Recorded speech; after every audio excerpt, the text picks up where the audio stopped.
In the check-in hall, thousands of passengers are lined up for their flights. But today they're having to be more patient than usual since the whole operation has come to an abrupt halt. Although the passengers themselves can check in, their baggage cannot, and the queues are getting longer and longer. We had the fire alarms that, for some reason, they went off continuously. The fire alarms are linked with the baggage system and the check-in system. So as soon as the alarms go off, everything stops. And that happened continually this morning, which held everything up. We couldn't get the bags out to the aircraft. When we did, we then had problems getting passengers through, and everyone wanted to go at once. So there was all sorts of problems this morning.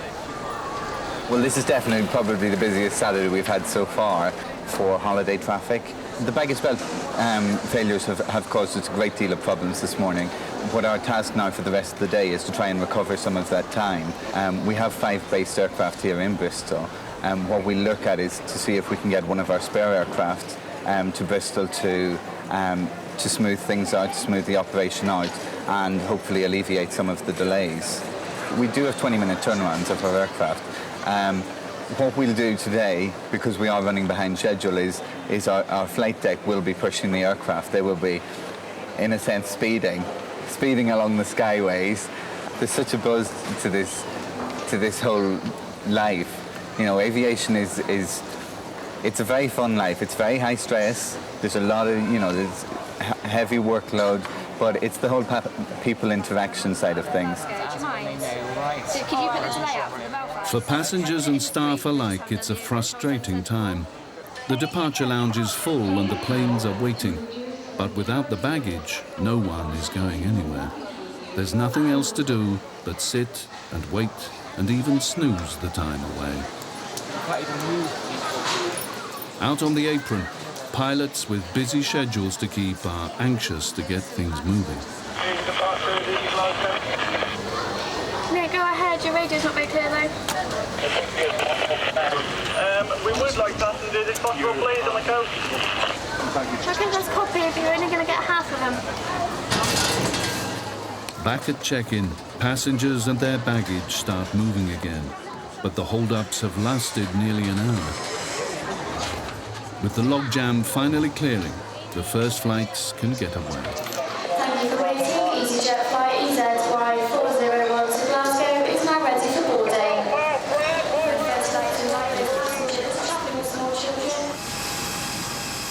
Last year, 4 million passengers used Bristol International, making it the 4th busiest airport in the country outside London. On a typical day, airline passengers will check in over 6,000 bags, cases and other pieces of luggage. On board Britannia 006 Alpha, preparations for departure are well underway, with a system of checks on over 1,000 pieces of equipment and flight controls, a procedure that's carried out every time the aircraft is about to take off. Today, those checks reveal a small, but what for the airline will turn out to be a very significant problem.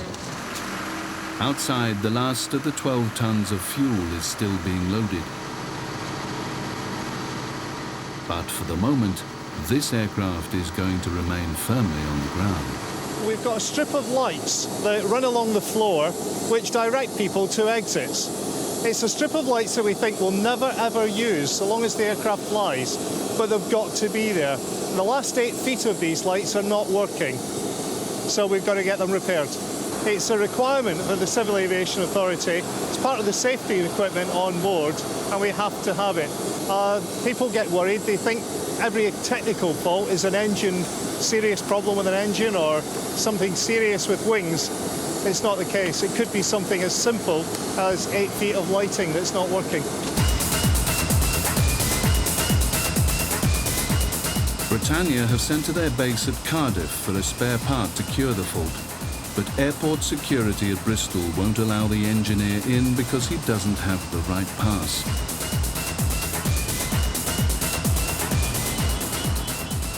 That leaves Captain Gort on a vain search for his engineer and finally having to go to the security gate himself to retrieve the part. It's literally a little transformer that's packed up on us. We'll change the transformer. Unfortunately, we've got to get one brought in. It's taking time, and it's here. We're replacing it, and we'll be on our way very shortly. Spare parts safely in hand, Captain Gort arrives back at the aircraft and wastes no time in getting it to where it's needed.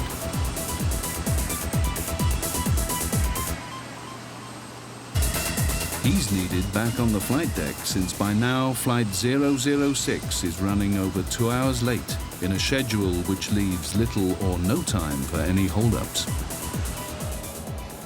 Meanwhile, across the tarmac from Britannia, the My Travel plane scheduled to fly to Palma in Mallorca has its own share of problems.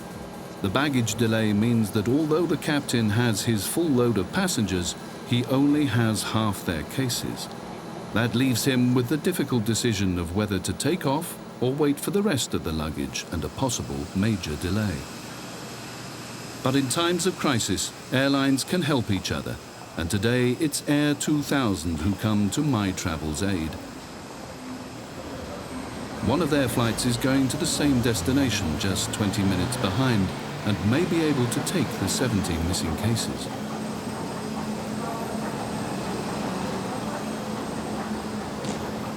It's all down to the Air 2000 captain who, with the expert help of the service air ground crew, must work out the extra loading and whether or not he can safely take the extra weight on board.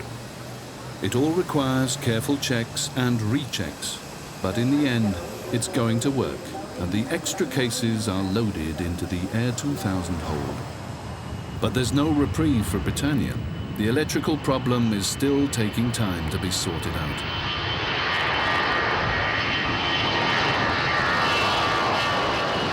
My Travel can get on its way, knowing that, barring last-minute hiccups, the missing baggage will be just a matter of minutes behind when they get to their destination.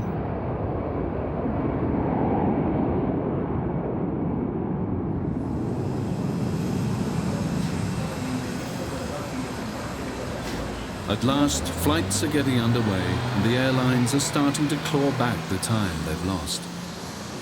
On a typical day, there are 150 aircraft movements through the airport, an average of one takeoff or landing every few minutes. The airport is one of the largest businesses in the region, employing over 2,000 people. That contributes an estimated £40 million to the local economy each year. And the airport itself plans to spend £100 million over the next 10 years to boost its services and facilities. Its target is a potential 13 million extra passengers in just over 25 years' time. 2.5 hours after it was due to leave, Britannia flight BY006 to Mahon is finally preparing to get underway.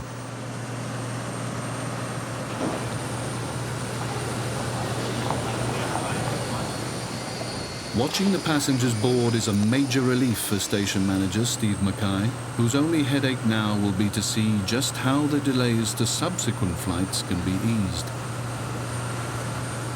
He's only too aware that by the time his aircraft is finally ready to leave, the passengers for its next flight of the day, BY223 to Malaga, will already be arriving and checking in at the airport.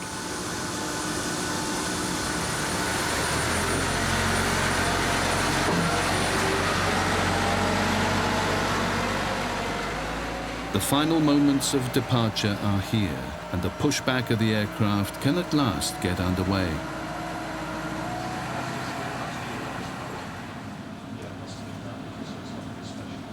That just leaves Steve Mackay to discuss his options with Britannia's main base back at Luton.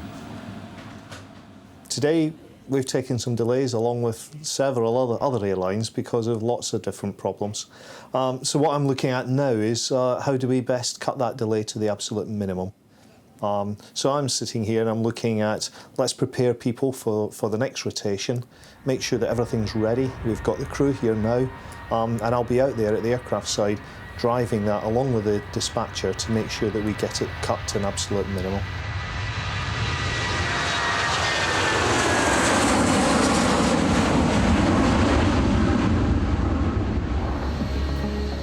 Britannia flight BY006 has returned from Menorca, but the delay has only been reduced by a matter of minutes.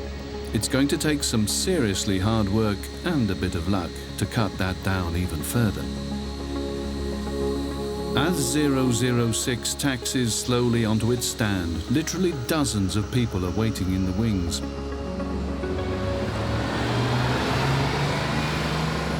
The aircraft must be unloaded, loaded, refueled, checked and rechecked before the next set of passengers can be boarded.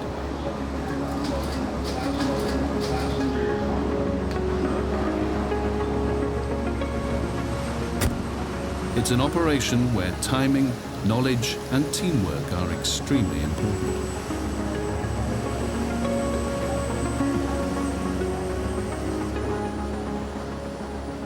The passengers seem to have taken the delay in their stride. No one's complaining about arriving back at Bristol a few hours late.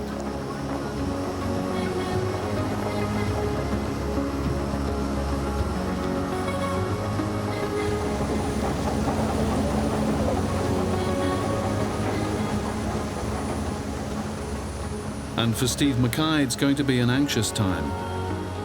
Even before the returning passengers have all left the plane, the next crew is already arriving.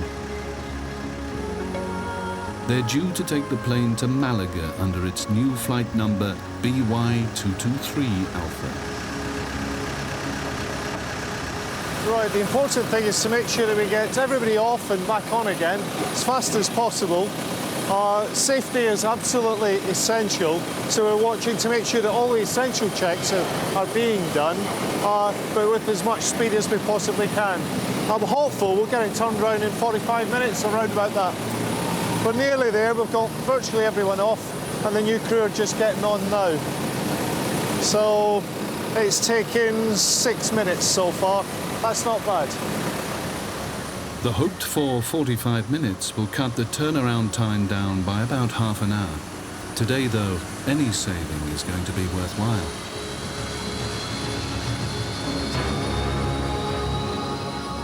But saving time doesn't mean that any corners can be cut, especially where safety is concerned.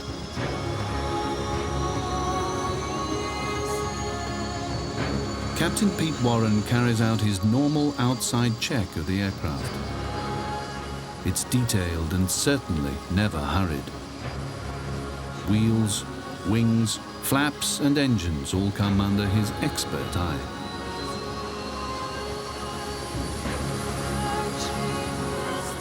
As one of Britannia's training captains, Pete Warren has flown more than 12,000 hours and has been with Britannia for 17 years. But for every flight, the routine is exactly the same. And flying an 80-ton Boeing 757 with over 200 passengers is very different from his early years as a pilot flying Buccaneers and F-111 jets in the Royal Air Force. But whether it's the RAF or a commercial airline, it's still very much a team affair. The captain still relies on dozens of other people to carry out their specialist roles.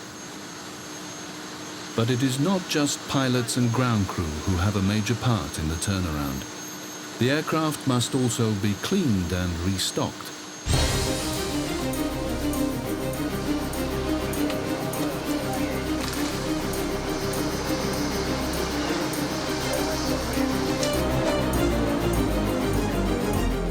Up in the cockpit, Pete and his first officer run through the same exhausting list of pre-flight checks.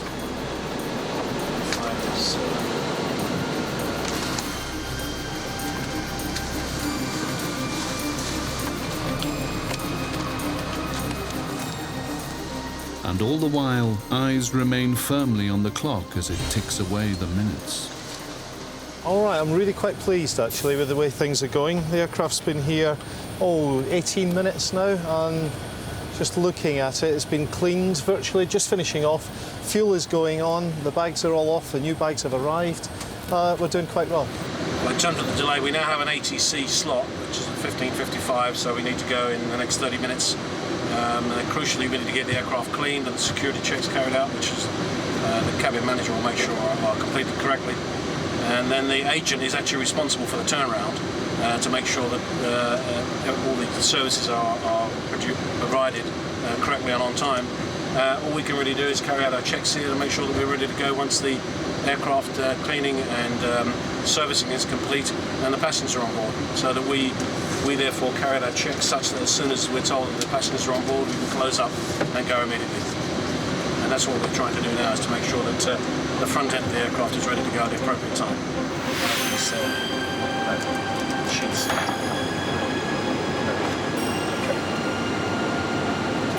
So box.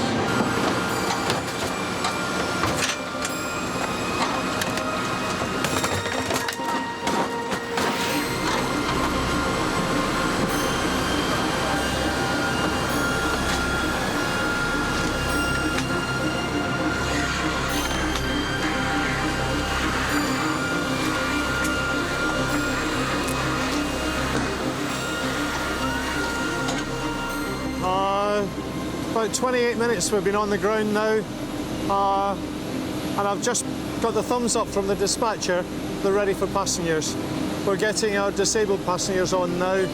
Should take about another 15 minutes. We're doing okay.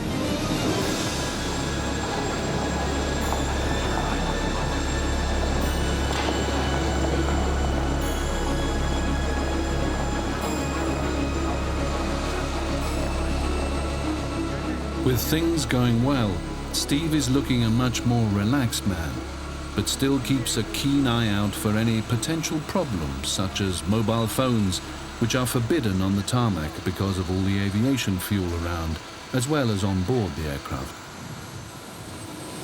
Can you switch your phone off, please? You're not using it. That's great, because we're fueling here. Thank you. It needs to be off now. Yep. Okay, thank you. All right. I spotted that just as you were moving forward. No problem.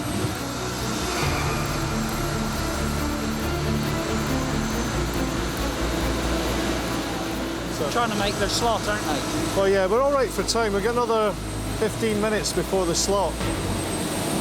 It's all right, we won't go without you. All right. Have a lovely time, girls. Bye.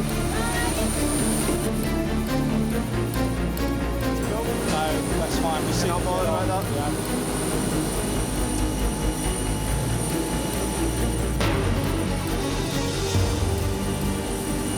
And with the final passengers on board, it's time for pushback, which Steve is only too keen to get going. Well done. Pushing 90 tons of aircraft, passengers and fuel with a 10-ton tractor also takes a lot of skill. Keeping the combined weights in a straight line is harder than it looks. With the aircraft almost on its way for the second flight of the day, how successful have the turnaround team been? Well, we did not a bad job. I think we could have maybe been about 10 minutes earlier, but there was a very large piece of cargo inbound that slowed us up, which made the loading a little bit slow. But it's taken just under 50 minutes, so it's not too bad. So 20 vital minutes have been saved, and with the Boeing 757 now safely on its way, there's a word of thanks for the ground crew. Appreciate the effort you put in. That's all right. I really do, thank you. That's okay. Because we've done quite a good job with that one. A minute or so, won't it? No, well done, guys. Thank you. All right.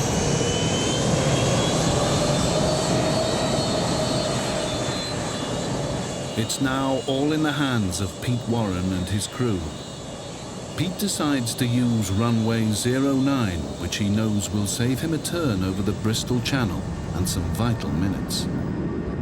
At around 140 miles an hour, the Boeing lifts clear of the runway. As it turned out, the crew's skill cut another half an hour from the delay by the time BY223 got back to Bristol. From its position nearly 100 feet above the runway, air traffic control is the eyes and ears of Bristol Airport 24 hours a day for 365 days of the year. Thank you. Its main control room handles up to 190 flights a day during the busy summer period, and many more international and local flights passing overhead. People always say to us that the job at Bristol must be a lot easier than doing the job perhaps at somewhere like Heathrow or at Gatwick. What we always say to them is it's a very different type of job, because the guys at Heathrow and Gatwick are not dealing with all the light aircraft flying through the airspace and getting in the way of the commercial aircraft that we have to control on a daily basis here. But everything we do is procedure-based, everything we do is tried and tested. There's very little room for free thought or free expression in this job. It's not a creative job particularly, it's very much a procedure-driven job. So what I'm doing now is I've got a Navy Sea King from Yeovilton making the first one for the approach here. Navy Victor Oscar, turn left, heading 300, report established. Second one is the Jersey European flight from the Isle of Man here between Portishead and Clevedon, going downwind to position behind him. And just about to call me is an EasyJet flight from Palma, just leaving the controlled airspace here northeast of Minehead. Easy 5 Charlie Delta Bristol radar, good afternoon, Vector's ILS approach, runway 27, number 3 in traffic. Continue initially on a radar heading of 080. Surprisingly, although we live in an age of computers, air traffic control still relies on pen and paper. The flight progress strips are a way that we keep of keeping track of everything that's going on and keeping a record of it, more to the point. And although people have tried to devise an electronic way of keeping a record and keeping the situation updated, we find that a biro and a piece of paper works as well as anything, and it's completely foolproof. They're colour-coded. We get the strips printed out 2 hours before a flight operates. The blues are departures, the yellows are arrivals, and a red strip holder such as this indicates that the aircraft is either overflying or transiting through our airspace and not landing at this airport. And we use these as a basic source of information, which we then update with a biro by giving the information on the strip of the altitude to which the aeroplane is climbing and ascending, the runway it uses, the times that we transfer it from one agency to another, any headings that we give the aircraft, and so on. And we keep these strips normally for 90 days after the flight's operated. If there's an accident or an incident, we seal these up in a bag, impound the taped recordings of everything that's said, because everything we do is taped. Pass a message. In such a fast-moving and pressured environment, what is it that makes a good air traffic controller? Well, you've got to think ahead slightly in this job. The KLM flight into Cardiff here is outside controlled airspace, so we need to tell him that now. KLM 1063, you've left controlled airspace. This is a radar advisory service now. And again, because we have a departing KLM flight which is going to join the airway up here at Wootton under Edge, he'll take off from runway 27 and then turn right, cross overhead Clevedon area here, up towards Filton and join the airway here. We don't particularly want this inbound to Cardiff routing through the Bristol overhead, because the two aeroplanes will conflict somewhere round about the Yatton area. So we deliberately put the KLM on a radar heading to take him down towards the Chew Valley, south of Churchill, and towards Breen Down area here.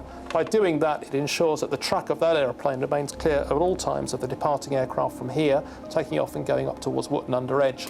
I can then release that aeroplane on a heading to position him towards the centre line of Cardiff's runway here and hand him over to the Cardiff controller quite safely. And that's just what we'll do in about another 2 or 3 minutes.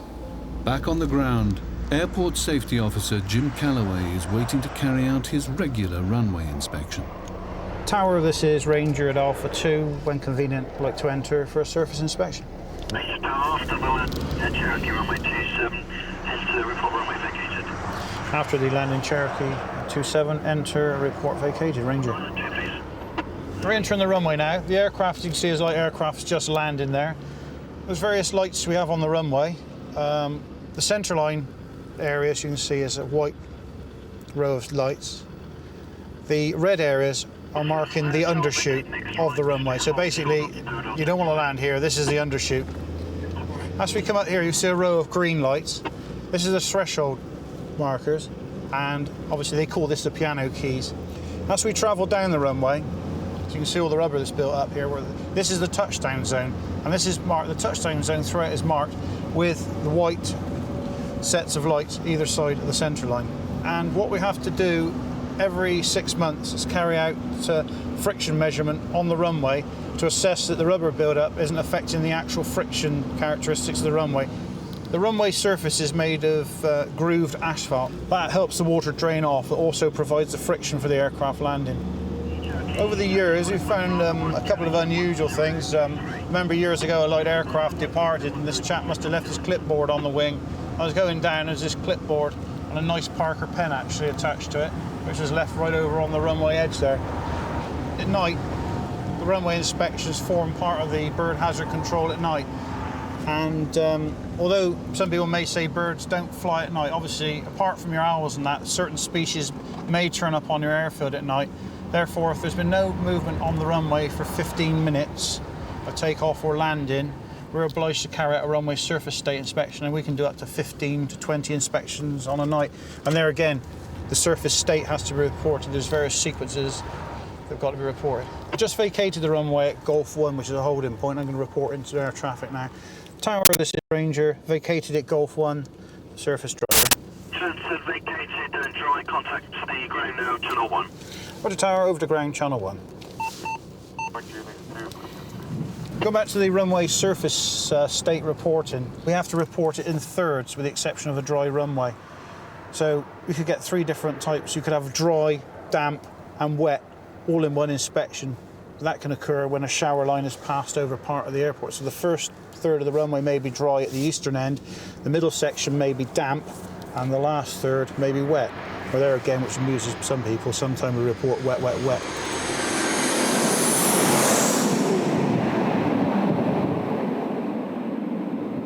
But the work of Bristol Airport isn't just about the aircraft that use it. For the past few years, it's also been a training ground for airport firemen from across the world, using a state-of-the-art rig modelled somewhat loosely on a Boeing 767 aircraft. The rig cost £150,000 to build, and with the help of gas jets can recreate 16 types of fire scenarios, ranging from jet or prop engines to undercarriages. Today is the culmination of a week of training for a group of airport firefighters from Ghana. It's time for them to put into practice everything they've been taught about dealing with a major incident. And enthusiasm is something they don't lack.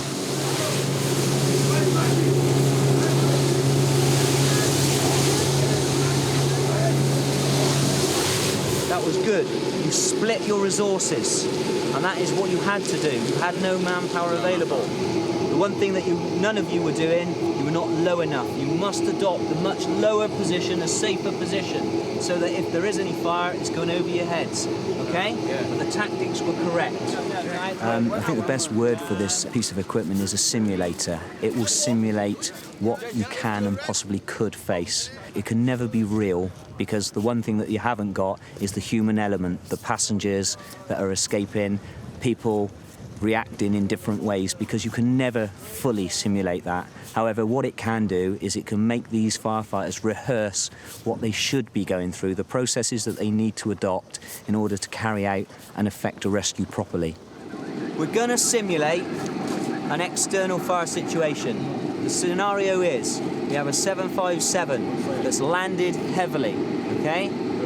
As a result of it landing heavily, it has to brake hard. Therefore, you end up with undercarriage assembly fires. For the drill purpose, there are 6 souls on board missing.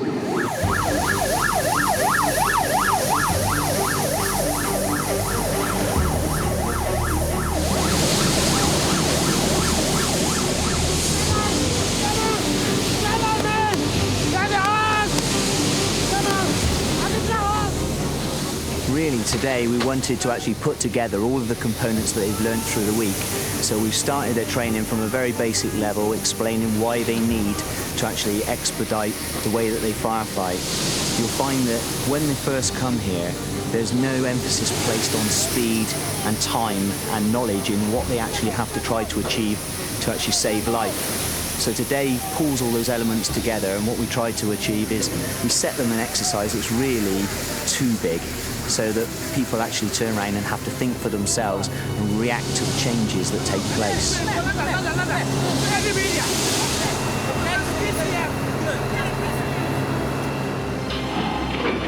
We're looking at them actually picking up the fundamentals, and that's things like taking and adopting the correct positioning, so that then that leads to quick and swift hose running and then deployment of media on the fire to protect the fuselage. Because the priority is that we try to, where possible, create exit paths for people inside the aircraft to vacate under their self-steam. Once we've achieved that and we've extinguished the external fire, then we can start worrying about the people inside who cannot self-evacuate. And that's when you saw the crews donning and breathing apparatus and making entries and searching for anyone who hasn't made it out under their own steam. Inside the fuselage, real fires of wood and paper have been lit. And besides the dense smoke, it's also extremely hot. The final task facing the Ghanaian team is to now find the dummies which have been spread throughout the aircraft to achieve their task. Get hold of him, Ricky! You get hold of him and you just keep him with him. Okay. Right, let's go dancing. Get on the area. How many have you found? Six. Sure. How many people are we looking for? 6, okay, is all the fires out? Can we get venting? Let's get this aircraft clear of smoke, come on.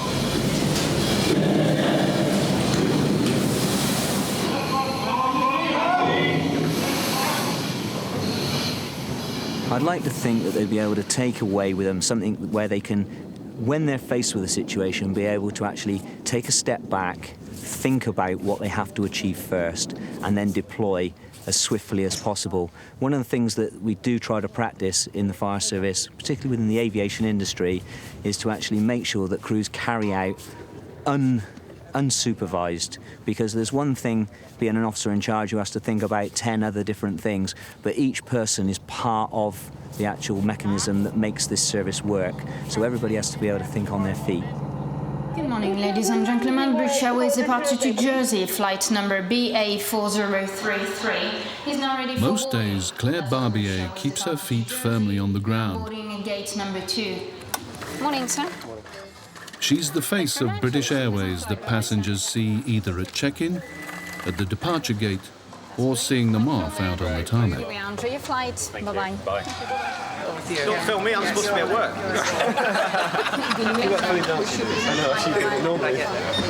Morning, sir. Morning. To make sure all electronic equipment has been switched off. Thank you very much. That's the flashing light thing. Morning, sir. You need a passport as well, yeah? No, that's fine. That's fine. We can recognize you anyway. Thank you. Thanks. Merci. Au revoir, madame. Mais de rien. Bon voyage, monsieur. Yes, thank you. Au revoir. Morning, sir. Good morning. Here we are, sir. Nice trousers. Today is a very special one for Claire, and she's close to finishing her early morning shift. As the clowns leave on their trip, Claire sets off for a very important date. She's learning to fly, and today it's time to go solo. A bit nervous, but I'm sure once I'll be next to Andy and a couple of circuits, I'll be fine. Under the expert eye of instructor Andy Harbottle, Claire carries out the vital safety checks. You just make sure there is no pins or any screw missing. And as well, you're just looking at basically if there was no bird strike on the first, on the previous flight, which obviously give damage. Then check the fuel. There is no bubble of water.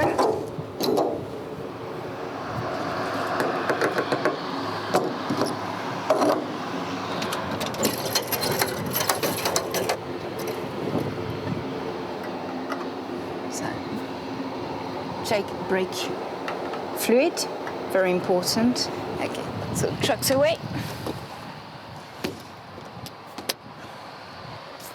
And ready for the internal check. Claire's been learning to fly with Aeros at Filton, the home of British Aerospace, 12 miles across the city from Bristol International. So far, she's completed over 20 hours and still has many, many more to go before getting a commercial license. But every pilot started in a situation like this, in a small single-engine plane and in a cockpit full of nerves. 80s, we haven't got any. Announce your low volt. Anti-collision light on. Okay, clear prop and magnetors on both. Give him a call and request an engine start. But for Claire, the ambition is not to fly commercial airliners. She's aiming for something far less glamorous and unusual. A career flying a crop spraying plane, probably in Canada.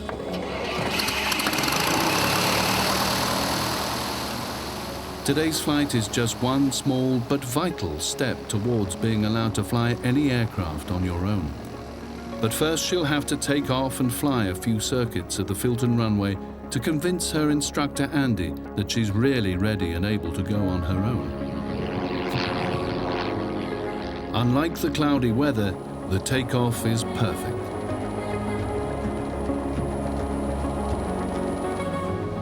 Had it been raining or the wind blowing just a little stronger, the solo attempt would have been put off to another day.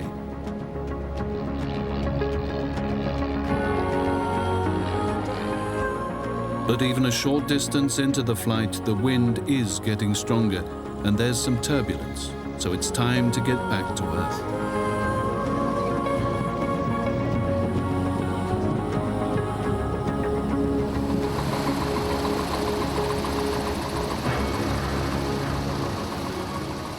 After just a few short circuits, Claire and Andy taxi back to the tarmac. Now Andy has to decide whether Claire can go for that solo attempt. And the answer is yes. So when we go, just call for startup. Yeah. Okay. Run through your normal power checks as normal. Yeah. Ready for departure, and then just do one circuit just to land, and then come back round and taxi here. Okay. And we'll be here to greet you. All right. Okay. Yeah, that's fine. So enjoy it. Have fun. Yeah. Basically, once you're in the trip and you just find out again the habit and your reference point and so on. So yeah, that's fine. With his really placid and calm voice, Andy, that's fine. No worries.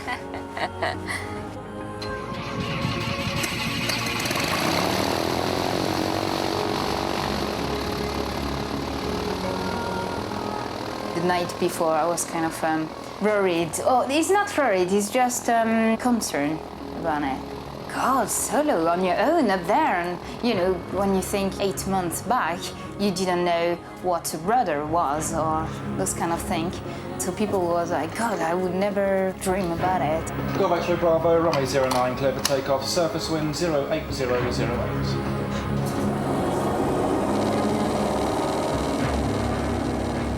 After months of training and 23 hours of flying, Claire is at last on her own. And I think, yeah, that's my personality, being up there. Maybe not on the cloud, but, you know, just up there. I don't know really what, but I always wanted to fly. You've always got that little bit of apprehension, but you wouldn't send them up there if you didn't think they were confident enough in doing it. And yeah, Claire's definitely able and capable of doing a nice, good landing. No problems at all. Because you always keep runway as reference point. So I look at on my right-hand side, I've got a better view on the runway. The instructor is not there anymore. 9009. So far, Claire's solo effort has been perfect. There's just the small matter of landing.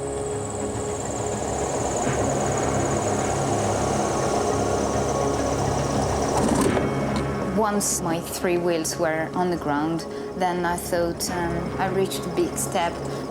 Very good. Textbook. No problem at all. I've got a grandfather, which I've never known because he died before I was born, and I know he was pilot in the army. And in a way, I just thought, well, here we are, mate. I came to join you in a way, you know, in the same kind of department or passion that you had, but I didn't know him, so never mind. Maybe up there I could share a kind of passion with him.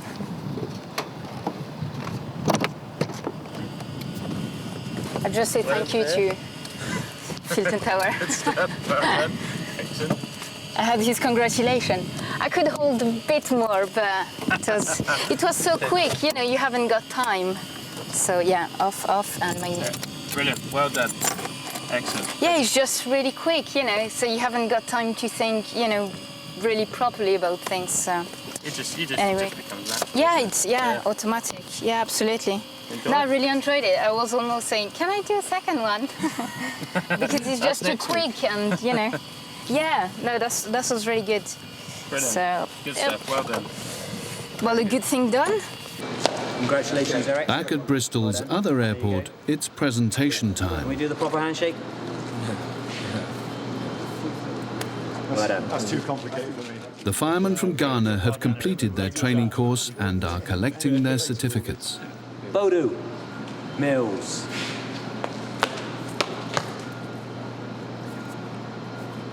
Well done. Thank you. Hey, good man. Well done. Well done. Excellent. What a good day you had today, eh? Thank you. Yes. Never stop smiling. Thank you. Like that. And last but not least, Sam. Well done, Sammy. Well done. Good work today. You learnt a lot. Well done. Thank you. Good man. Sam, what a good day today. Yeah, you were the star man. You did well today. And the Ghanaians have their own way of saying thank you to the Bristol crew. Ahoya!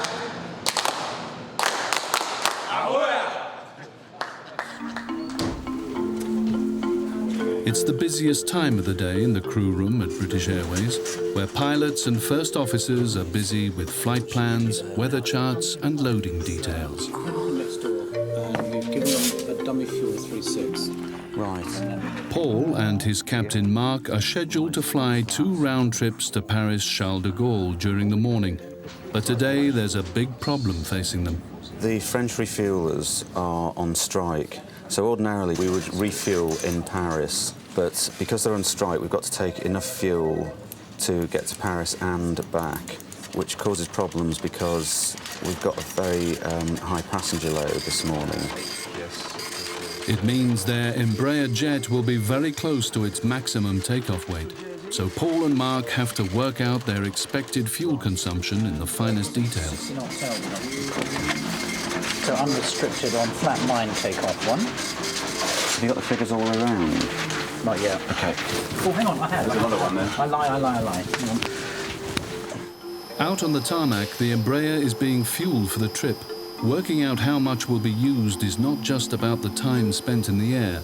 Enough has to be loaded to account for being held up over Paris waiting for a landing slot. We're going to go out to Bravo Golf. It's on stand 16. We have a slot this morning, which is... Of 43.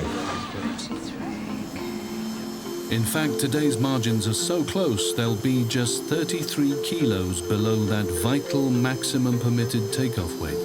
And that after the crew have also taken into account the runway length, the current weather conditions, the wind speed and direction, and the air temperature. Before the passengers arrive, Paul and Mark are busy carrying out the first flight of the day checks. It means they cover every inch of the aircraft, both inside and out. While Paul checks the controls, Mark looks for any damage and possible leaks. If it's a cold morning, he'll also check for any icing which could affect their aircraft's takeoff capabilities.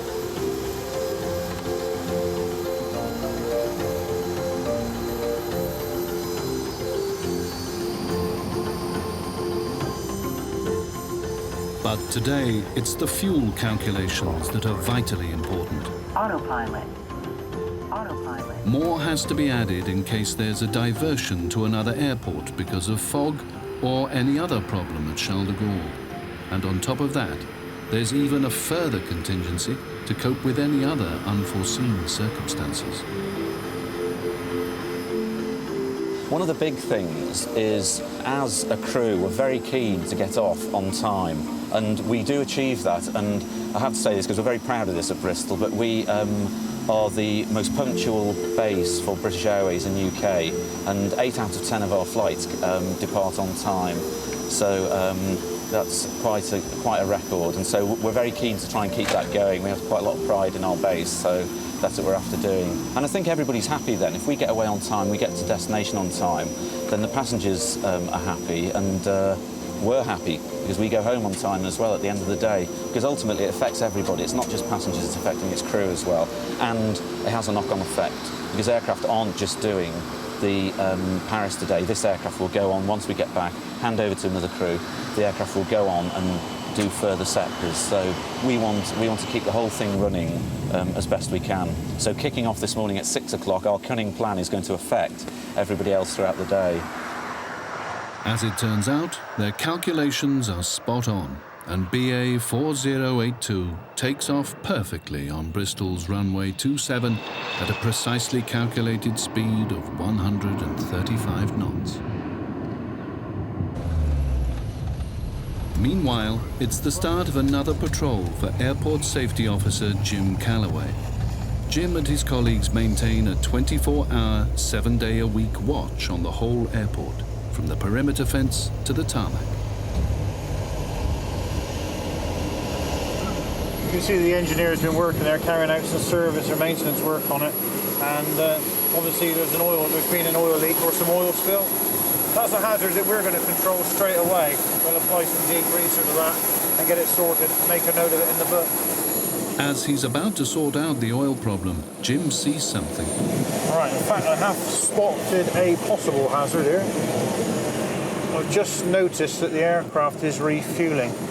The rules are you must have 2 sets of steps at the aircraft.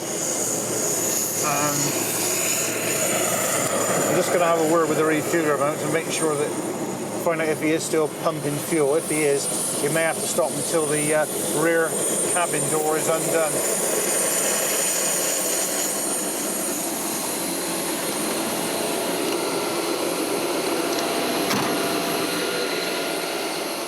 It's usually perfectly acceptable to board passengers or disembark passengers while refueling, or have passengers sat on board while refueling, providing that the 2 main passenger doors are open with steps up to them, and the remaining doors, the service doors, the chutes are armed in a very unlikely event of any problems occurring.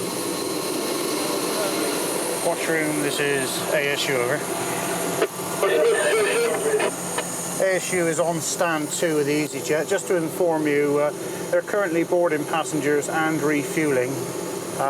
Stop refueling, the rear cabin door was not open, the steps are at the aircraft. They're now boarding the aircraft and refueling with the passengers boarding over. Watchroom, refueling is complete on the aircraft now, stand 2 over. That will be recorded on an airside hazard occurrence report form, which goes onto a database. The hazard will be raised. My manager will take it up with the handling agent, also the refuelers, and ultimately the airline to advise them of that. Although not a serious nature, but it's something that a code of practice should be adhered to. Back at the Britannia Airways stand, an engineer has arrived to check on the source of the oil leak which Jim spotted earlier.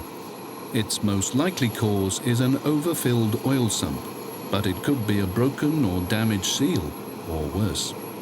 The aircraft won't be allowed to move until the cause has been thoroughly examined and the problem fixed.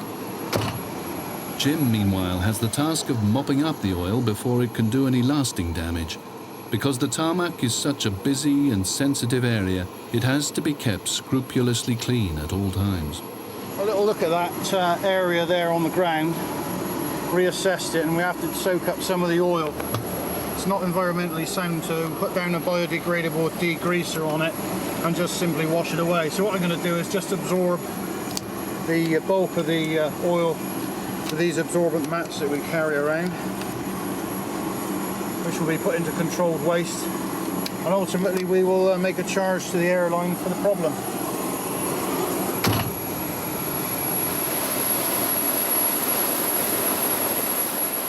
Watching, checking, and even cleaning up. It's all part of a day's work for the airport safety unit. Britannia Airways were later sent a bill for £100 to cover Jim's time and the materials. With the oil soaked up, the engineer is able to finish his work. Despite the problem, both plane and passengers were able to leave Bristol on time. The engineer has now completed his work on the aircraft, and now what he's probably going to do now is going to go up to the aircraft, onto the flight deck, to speak to the captain and first officer, tell him what he's done, and before that aircraft is released, they will have to sign a form in what they call the technical log for the aircraft. So it's not quite ready to go yet, not until everybody's satisfied. As the saying goes in our trade, there's no hard shoulder at 30,000 feet. It's quite true, that.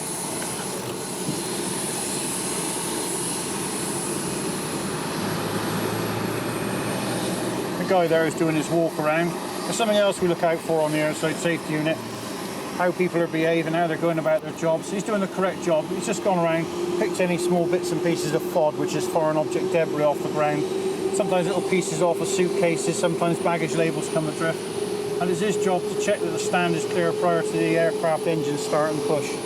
So imagine it's like two very large vacuum cleaners going over the actual apron area. And one thing you don't want is bits and pieces of suitcase or baggage labels or any other debris that shouldn't be there. Barrier 2, flight to cross runway 09 to the apron. You don't just find FOD on the aprons, you find foreign object debris on the airfield as well.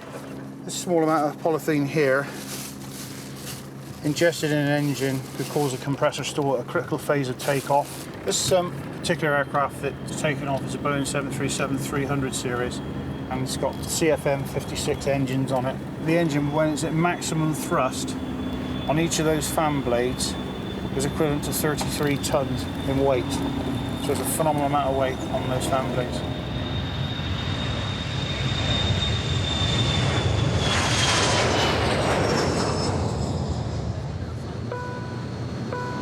Ladies and gentlemen, each of those remain seated for a bit longer until the emergency backside. BA Flight 4082 is on its way to Paris Charles de Gaulle Airport with First Officer Paul Marshall from Wells at the controls. It's always a great thrill when you're accelerating and you just break free of the cloud and you get a real sensation of speed, especially being up at the front, probably more so than you do in the back.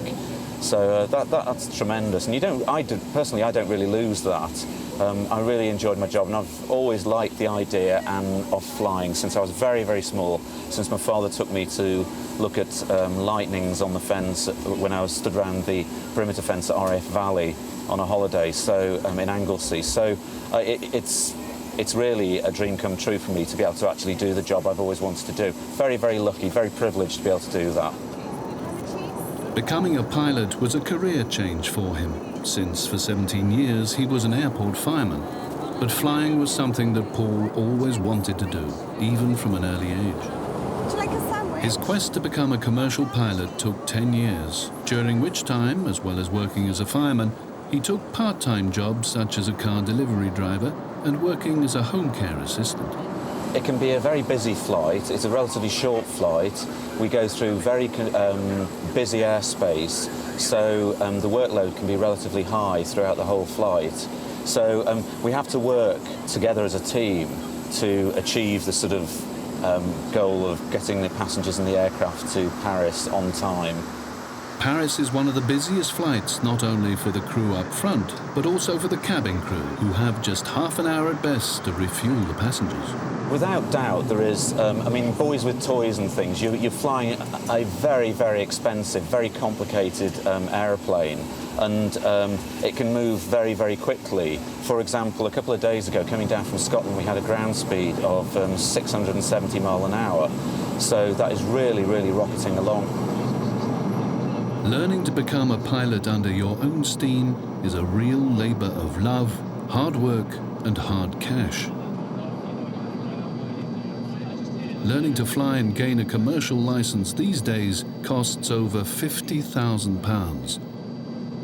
But Paul Marshall had a clear plan. Life being very short, I sort of tried to set up my business plan with a view that I enjoyed it throughout, and it's been sort of my philosophy all along, in that had I not, for whatever reason, say for example I'd have failed my medical, because we have to have a very stringent medical test we have to have every 6 months, me being a little older, over 40, so I have to have one every 6 months. Say for example I didn't pass my medical, then I wanted to have enjoyed the whole process, other than the exams. I don't think anyone enjoys exams. Just 45 minutes after takeoff from Bristol, Paul Marshall brings the Embraer jet into land at Paris Charles de Gaulle Airport.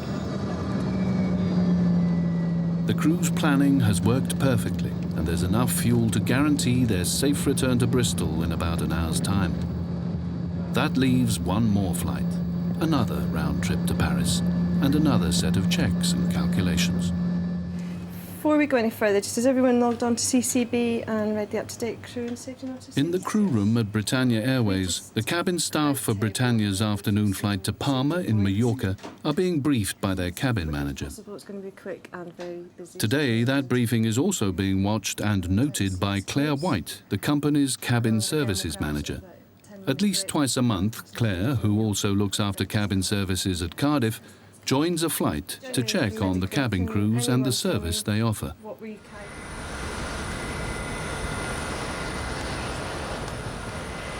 Today, Claire is looking for an efficient service as well as one that runs on time. Because this evening, she has another important appointment. Claire is a member of the City of Bristol Rowing Club, and in particular is part of the Ladies Rowing 8. Up. Roll it down. With a regatta on the horizon, there's practice twice a week. Place.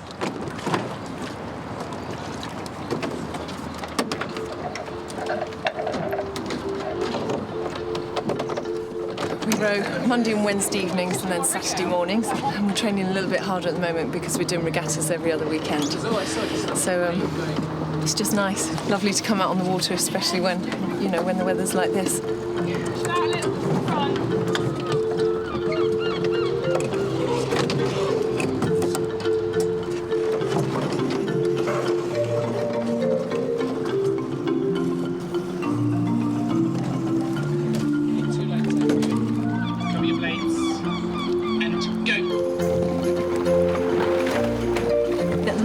Because I'm responsible for Bristol and Cardiff, I work on my own a lot in the offices, and I do enjoy the company of coming down, the physical aspect, not so much the mental, even though there is a lot of that with it.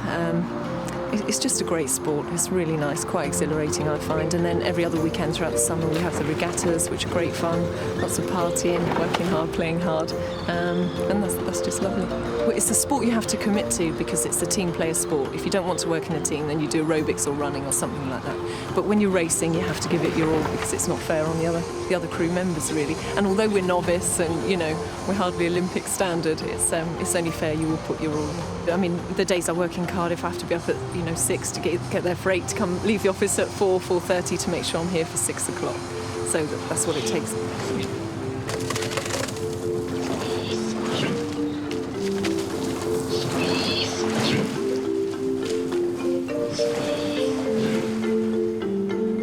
Just to come out and be on the water is absolutely lovely.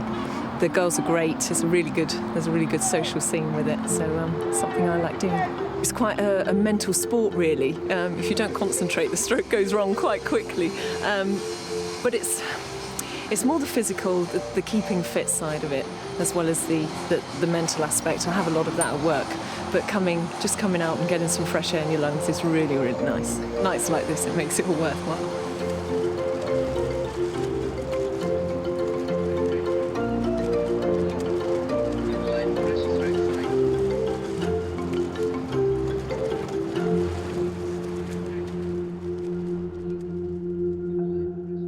Back in 1927 is when flying began in Bristol, at the Bristol and Wessex Aeroplane Club. Back then it cost just £3 and 3 shillings to be a pilot member, and just 10 and 6 if you weren't flying. It really was the original case of those magnificent men in their string, wood and fabric flying machines. It was a sport that had glamour and danger in equal proportions, and one thing that hasn't changed is the thrill of learning to fly, even if today that might equally be in a helicopter rather than a biplane. Today's pupil for Bristol and Wessex instructor Brian Rousell is Somerset and England cricketer Andy Caddick. Well, being brought up in New Zealand, it's helicopters are everywhere in New Zealand. They're a good means of transport, especially into the remote areas down south. So, as a youngster, we used to do a lot of skiing and a bit of heli skiing. So, being involved in helicopters, and I just love them. I just love the thought of flying. At the start, it's quite daunting. I think, and Brian's one of these instructors. He'll let you make mistakes quite easily, and he'll let you rectify them as quick as you can. But he's all hands-on. He's all interested in making sure that you do come out a good pilot, a good student at the end of it. So, which is important, as you imagine. But it is daunting to start with. There are 3 flight controls, and they are very difficult to get hold of. But once you get hold of them, then it is enjoyable.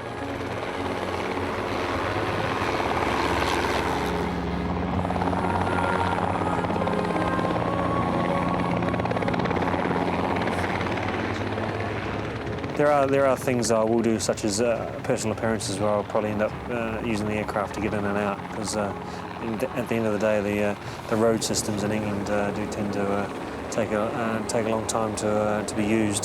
So yeah, the aircraft is a more practical means of doing so. It's another string to your bow. It's something that I've wanted to achieve, and I've achieved it. Now hopefully I'll be able to move on from it. That's better. That's what we should have been doing. The point I am now, which is about just under 60 hours now, so it's the point where you just fly the aircraft. You naturally want to go that way, you go that way. You're not actually thinking about what you have to do. And I think that's when you start to realise that you can fly aircraft, when you're actually looking for something outside the aircraft but still flying the aircraft forward. It's one of those catch-22 situations where prior to that period it was like, oh, hang on, what am I doing? What am I doing? Am I doing it correct? Am I doing it properly? Now it's sort of like, well, just fly it. So it's a means of, it's just like driving a car now. You just turn the corner now. You change gears. You don't even think about it. So the point now, it's got to that. But I'm still learning, and you always will learn. I'm sure Brian, I think he's got 14,000 hours under him. I'm sure he's still learning of things and to do with flying. I hate them. Fixed wings, I hate. On the first flight level 180, It's early evening at Bristol International Airport, and Safety Officer Jim Calloway is at the start of his 12-hour night shift. Tower Ranger at Alpha 2. When convenient, like to enter runway 27 for a surface inspection. Right to tower to hold Alpha. Roger, holding at Alpha. Regardless of clearance, still look left and look right.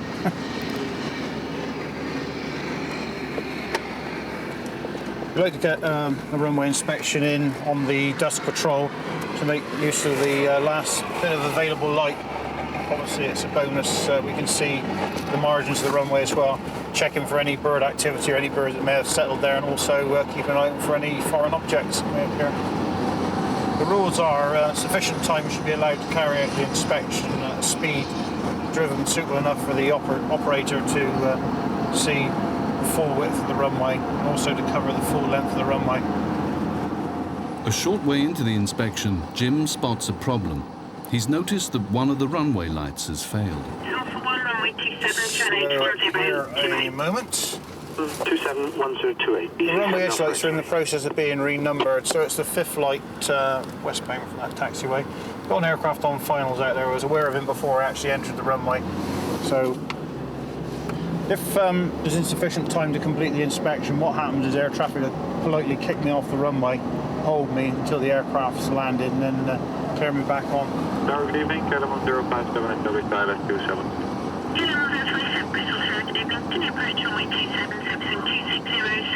He hasn't been cleared to land.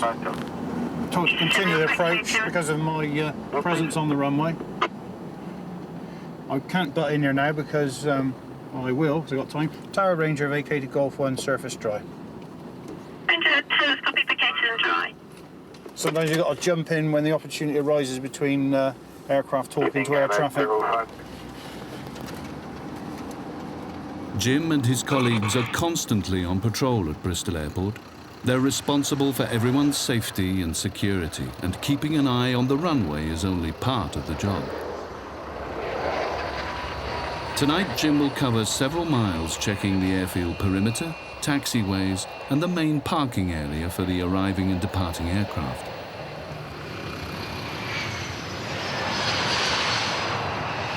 It's a job Jim's been doing for over 25 years, and it's the abundance of wildlife on the airfield that's always held a particular fascination for him. If you look ahead in our headlights, you will see a few rabbits, to say the least. Not those there. That's a minor detail. Here we are, straight ahead. Watership down. Apart from the obvious concern about aircraft coming into contact with the rabbits, it has been known on certain airfields where rabbits have actually got inside the cable ducts, chewed through the cable, started electrical fires, electrical failures of systems. Also, they've actually undermined the runway surface where they've been in the grass areas close to the runway edges. They've gone underneath, and all of a sudden you find some cracks appear in the runway. The next thing you know, you've got a pothole there, or even worse. But it's not just the rabbits that invade the airfield at night. Bristol is home to a colony of hares. In many ways, it's an ideal spot for them, and they can grow to 2 or 3 times the size of an adult rabbit.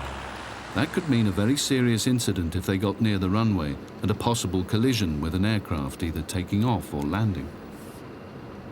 British 3 take off, but line up runway 27. That's quite a medium-sized one. There are some very large ones. The size of a whippet, I think. Some of them I've seen, really large. 3 take off after noise abatement, right turn on track back and can take off, service wind 2806. But hares and rabbits are not the only problem facing Jim tonight.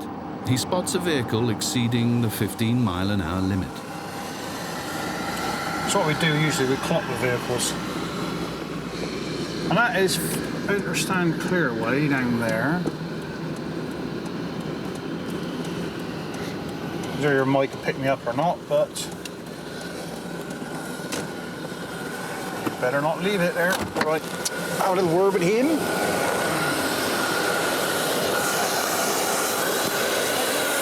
What's he doing then? Leaving it like that, I want to word with him. Yeah. Well, you're supposed to follow the road system, aren't you? Yeah. Also, don't ever park there again. If I see you park that again, I'll issue a safety incident notification. Basically, you could restrict the fuel tanker from getting out if there's an emergency. Suitably warned, the driver moves his vehicle to a safer parking spot.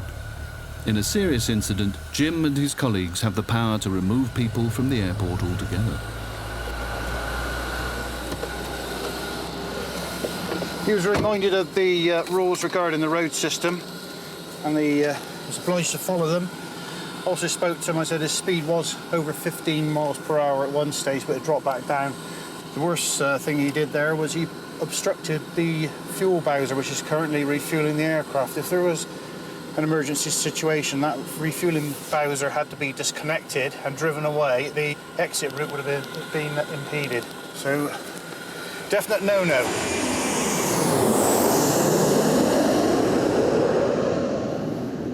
It's a night when no fewer than 4 flights are due into Bristol from Tenerife. Hundreds of passengers have been enjoying the sunshine of the Canary Islands and the opportunity to buy cigarettes at prices way below those of the high street in Britain. What many don't realise is that although Spanish, the islands are not part of the European community. That means the allowance for the number of cigarettes that can be brought back is just 200. It's going to be a fruitful night for customs officers Keith and Gary.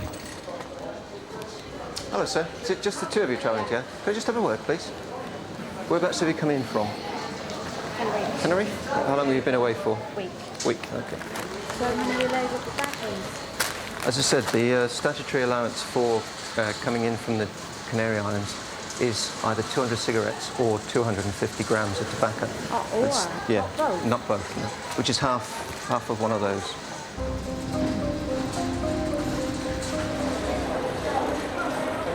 Oh, where do you come from? From Tenerife. You just come from Tenerife, yeah. For some travellers, it will simply be an expensive mistake. Others are hoping they'll get away with it. Cigarette and tobacco smuggling is still a big problem.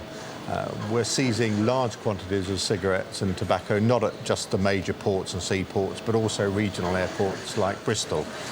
Smugglers are looking to use regional airports, thinking that in actual fact they can get past customs the fact that regional airports may not have a permanent customs presence. But customs are going to be here. They're going to be targeting the high-risk flights like Tenerife, and we can make good seizures like we have here. Travelling on your own?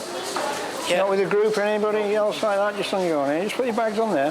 Right, OK, well, you walk down the green channel, that means you've got nothing in excess of the allowances. Do you know what they are? No. No? Do you have any tobacco, goods, wines and spirits at all? I got 2 bottles of champagne and some cigarettes. You've got 200 there, yeah? Under there. Do you want them to get damaged? No. Who are these for? Myself. Heavy smoker, are you?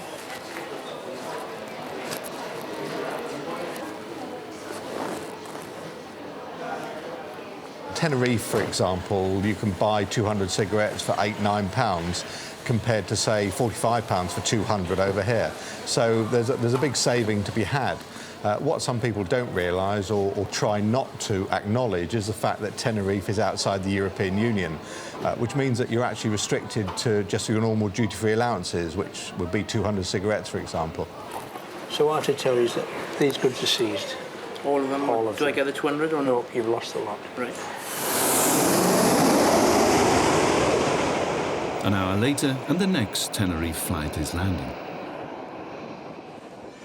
Hundreds more passengers pack into the baggage reclaim hall, and the expert eyes of Keith and Gary are in action once again. More luggage is going to mean more seizures of cigarettes and tobacco. What have you got in here then? Got what, 200 cigarettes? Yeah. OK. Any tobacco at all? No, just 200 cigarettes. What sort of cigarettes are they? Lambert and Bentley's. Can I have a look at them, please? Yeah. I must know. I got more than 200 in a bit.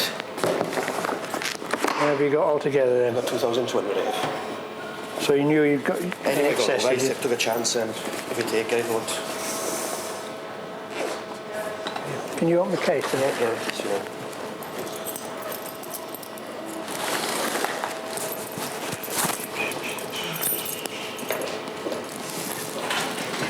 People who are really quite genuinely honest people but like to push the limits a bit will really throw their hands up.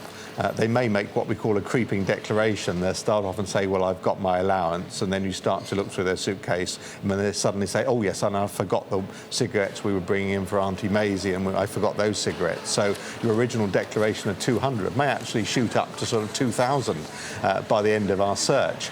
They tend to be the more docile of passengers, but we can get some really nasty pieces of work in too. The couriers who are employed by the organised criminals to go out and bring in perhaps 2 suitcases of cigarettes from Tenerife. They are the people that actually give us the problems, and they can be quite abusive when they're stopped. And the night's haul of 50,000 cigarettes won't be wasted. They're mixed with seized alcohol and burnt as fuel at a power station near Swindon. As the night draws on, one of the last scheduled services prepares to leave Bristol International Airport. But there's no let-up for Safety Officer Jim Calloway, who's now well into his 12-hour night shift and checking out a report of an aircraft leaking fuel. This is a difference that I've got over any other vehicle. I've got free-range policy, and it means that I can enter taxiways and grass areas outside critical areas and runways. So if I need to get to an aircraft or a certain part of the airfield to assess something, I can do it without having to adhere to the 15-mile-an-hour speed limit. It's 30 miles per hour normally on a taxiway.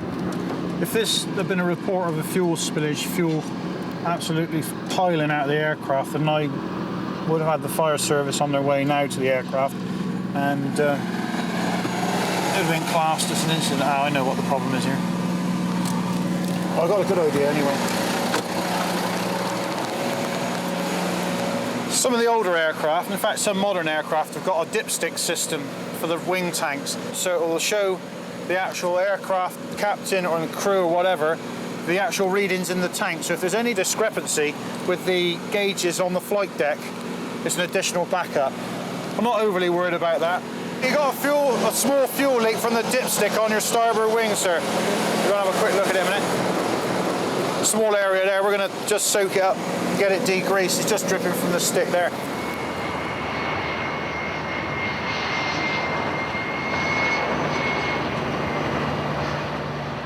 Jim resumes his night's vigil, waiting for one of the last EasyJet flights to land before carrying out another runway inspection.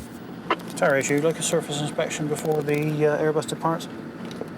You can enter runway 27 before vacating. There's a guy on the road system, as you can see. He's beckoning the traffic on, which means the aircraft has not commenced its push yet.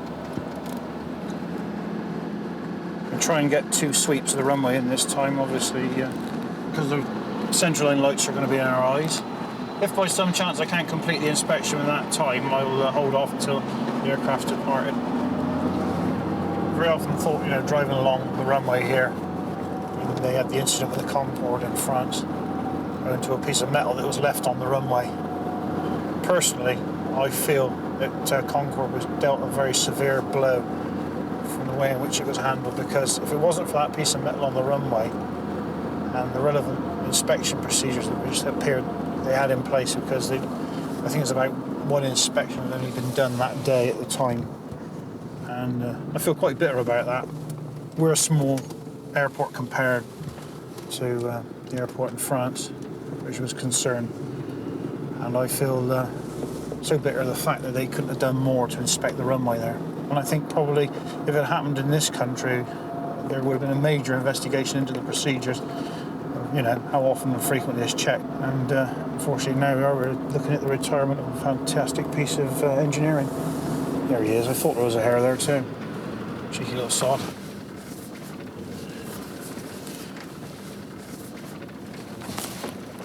I don't think it's moving back away from the runway edge. We're in a process of getting a plan together to have them removed off the airfield. There's 2. Another one there. Hopefully tag on with that one and disappear off well clear. Just wait for him to give his read back, his air traffic clearance to the tower before I butt in and give them the inspection report. 100 above. Climbing possible 130. Because level change on route, possible 350. And skulking 2241. Jet 569 Charlie, read back, correct?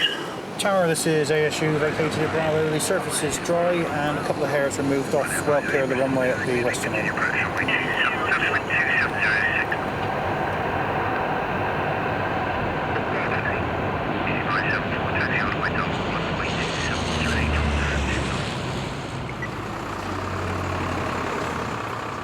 But in an area not far away, things are coming to life. Part of a nightly operation which helps deliver your post every morning. It is very time critical, should I say. The aircraft are only on the ground for a certain amount of time. This is our first aircraft. It doesn't give us too many problems. The later ones, we have other aircraft feeding into it, and those you may have a period of 15 minutes from an aircraft landing to another one to departing, in which time you have to remove MELs from one, segregate it out to make sure you're putting the correct MELs on the connecting flight and make sure that the weights are all correct as well. So it is very time critical. Throughout the night, planes land and take off to and from airports across the country, so a single breakdown can cause problems. We have had a bit of a problem tonight. Our Skynet 20, as we know it, it's an Exeter to Bristol to Belfast flight, suffered a technical problem at Exeter and was unable to fly. Of course, it's very late in the day. By the time we get the MELs to Bristol by road, we have to get holds on the connecting flight because it also brings MELs for all of the other flights. But we have contingency plans in place and it's all going ahead tonight. We think there may be one more vehicle to come, but by the time we get the planes loaded, that vehicle will be here and we can fill out the full consignment or adjust the way bill accordingly. At the end of the day, we want those letters delivered tomorrow morning in Belfast, so we will pull out all the stops to make sure that that happens. But sometimes, despite best efforts, it is just not possible, especially across the water. The first departure of the night is ready to leave. It's the first of more than a dozen aircraft movements that must be timed almost to the minute at a depot which handles 1 million pieces of mail each and every night. It's a demanding task, and manager John Torrington is still concerned about the delivery from Exeter and just how many lorries are on their way. Hello, it's John at Bristol. Can you just confirm to me it's just 2 vehicles that have brought the mails up from Skynet to us? Because we were originally told 3, but I've got 2, and I think that's everything, but I just want confirmation. The reply doesn't bring good news. There may be a 3rd lorry on its way, but it looks as though it's going to arrive too late to catch a connecting flight, and that would create further problems for John and his colleagues. Well, by that time, the plane's going to be loaded and gone. Can you find out if all the mail was contained on 2 vehicles? Is there any way you can find out from the airport? Right, I'll give Tony a ring. We'll assume that all the mail is on these 2 vehicles. OK, thanks. It can be a logistical nightmare, especially when you have the weights and volumes to contend with, and you have to make sure that you're giving the captains accurate payload so as they know how to adjust the trim of the aircraft. Very important. So it is a bit of a nightmare when things go wrong. And the nightly operation at Bristol isn't providing just a local service. But we don't only serve Bristol here. For instance, we have a vehicle here. This is a Bristol vehicle, Gloucester, Cardiff. We then have Bath, we have Swansea, we have Cardiff, Reading, Oxford. So all the postmen are taking their own barrows of mail. It's all been segregated airside. They then take that away and break it down into separate segregation so that it can be handled through the mail centres and go out in time for delivery in the morning. We've made good headway. We've got the mails up from Exeter. It's all connected into the relevant flights and everything is on its way. Obviously, there's going to be a delay to the flight to Belfast because we have to turn a flight around. But everything will get to its destination and customers' mail will get delivered in the morning, which is a good thing. So we're happy with that. Every night is different. No 2 nights are ever the same, and even if it makes a difference of one aircraft arriving just 5 minutes late, it completely throws out our basic plan, and we have to start rethinking and rearranging vehicles, rearranging the preset arrangements with mail centres, informing them that things are going to be late. It's a very fast-moving environment. Hi, Becky, it's Claire from Bristol. Hi. Bex, could you give me the dates, please, of the SEPs that we've got here in Bristol? The only reason For Britannia's cabin service manager, Claire White, it's going to be a day away from the usual routine of her office at Bristol. Take care. Bye.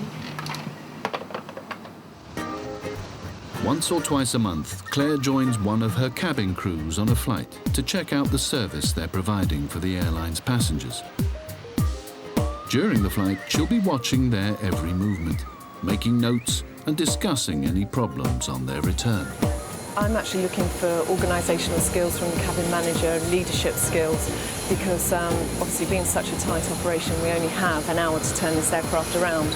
So it's imperative that all the crew understand, which they do, that we turn this aircraft around. All the safety checks have to be done and the aircraft has to be prepared. Although Claire's job is to check out each and every member of the cabin crew, her main focus of attention is the cabin manager and the way in which he or she runs the whole flight. Good afternoon, ladies and gentlemen. Britannia and Thompson's welcome you to the start of your holiday. Our flight time to Palma will be approximately 2 hours.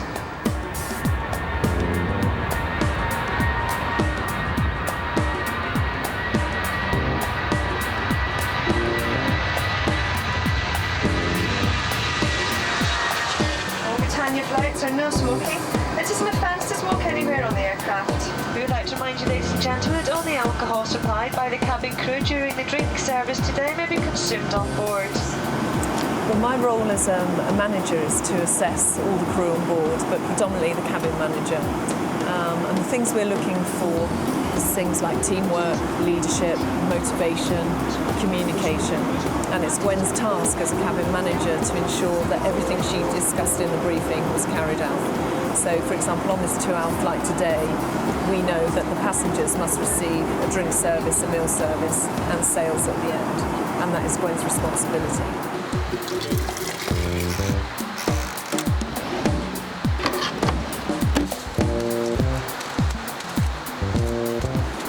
people coming on holiday is it's very important to individuals, and the crew can make or break someone's holiday for them. And certainly when recruiting new cabin crew, we look for people who are flexible, reliable. Obviously the job isn't a 9 till 5 corporate job. You know, people have to be up at 3 o'clock in the morning. They have to report at 5 o'clock in the morning, and we expect that from individuals.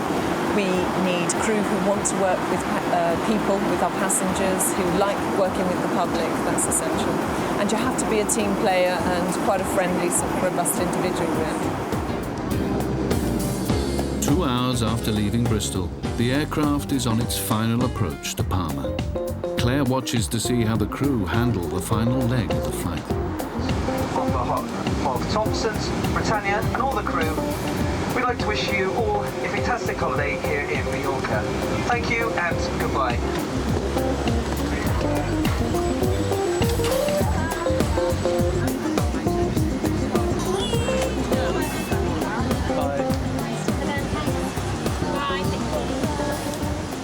Traditional goodbye time for the 200 passengers at the end of the flight.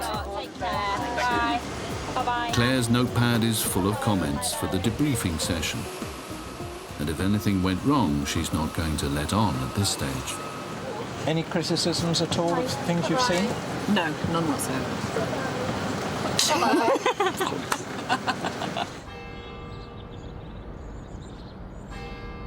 The city of Edinburgh, focus of the whole airline industry for the next 2 days. Every year, every airport and every airline meet up. The airport's looking for new customers or trying to convince existing ones to expand their operations. Routes Conference is the one opportunity we have each year to meet with all the airlines. So previously we used to have to go out around the country and around the world meeting airlines, but now we have 2 days where we can meet up to 30 or 40 airlines and discuss route opportunities with them. The meetings, greetings and selling are well underway, and already there's good news for Bristol. Air 2000 have now agreed to introduce a second base unit to Bristol for 2004, which will generate over 100,000 passengers flying from our airport. Bristol International will attract the 4 new services that Air 2000 wish to operate to Turkey, to Malta, to Bulgaria and to Spain. The conference operates on a 20-minute turnaround, barely time for the airports to get their message across. The hall is very frantic. Basically, we have a new presentation every 20 minutes. So we have only 20 minutes to present not only the facts about Bristol International Airport, but about the Southwest as a region. But also, we then have some tailored presentations on the back of that, which really give business cases to support new routes from Bristol to Europe. And of course, our prize would be to get a New York route as well. There's an awful lot to talk about, and if you think, for instance, there's going to be in the region of somewhere 6,000 to 7,000 meetings taking place in the next 48 hours, then there's a lot on people's agenda. You know, there's no doubt about it, this is treated as a very serious event. It is an excellent opportunity for both airlines and airports to come together in a cost-effective way. And the fact that, you know, an airport like Bristol, I guess, is going to be meeting some in the region of 10 to 12 airlines formally, and an awful lot more informally in some of the networking sessions as well. So it's a very good way to do it, and that's appreciated by both the airports and particularly the airlines, who are starting to send quite large teams to this event. We as Bristol Airport have been seen very differently this time round. I think people are taking us much more seriously, and that's good news for us, so it's been exciting. It turned out to be a good conference for Bristol, with new routes and new contacts for next year's campaign.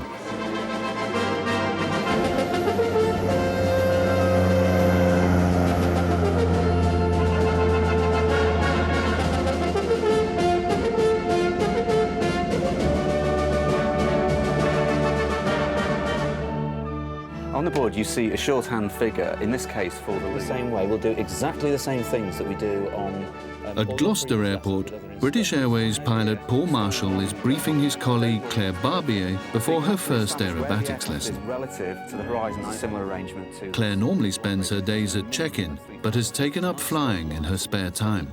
So it was the first time I was piloting this kind of aircraft, and he told me, well, you can do the takeoff, and which I thought, well, great, but on the other hand, well, I don't know really the plane, so that's going to be funny. I'm going to enter a loop, and I want you to follow me through on the controls when you do this. So I want you to use both hands on the control, accelerate, and then we're going to, as I mentioned earlier on, we're going to clear above the aeroplane, and we're going to verbalise that. So we will say, all clear above. So clear prop. Okay, clear prop! Yeah. Okay, I'll just close the canopy clear. Yeah. Right. I thought, right, here we go. Take off easy, very easy. And once we were 60 knots, started to pull back, and obviously the control were really different. And I just pulled back. We were already at 10, 20 foot above the ground. And I just look at him and say, ooh, that's quite, fast. When he's not flying British Airways jets out of Bristol, Paul Marshall teaches aerobatics. Today, Claire will be learning to loop the loop. It was really good, and I thought, well, so far we're all right. Obviously, when you don't know what's going to happen to you, but it might be kind of scary or roaring, like acrobatic, you're just wondering, well, what you expected really. And then, well, I just thought, right. Let's just concentrate for the next step, which will be the loop.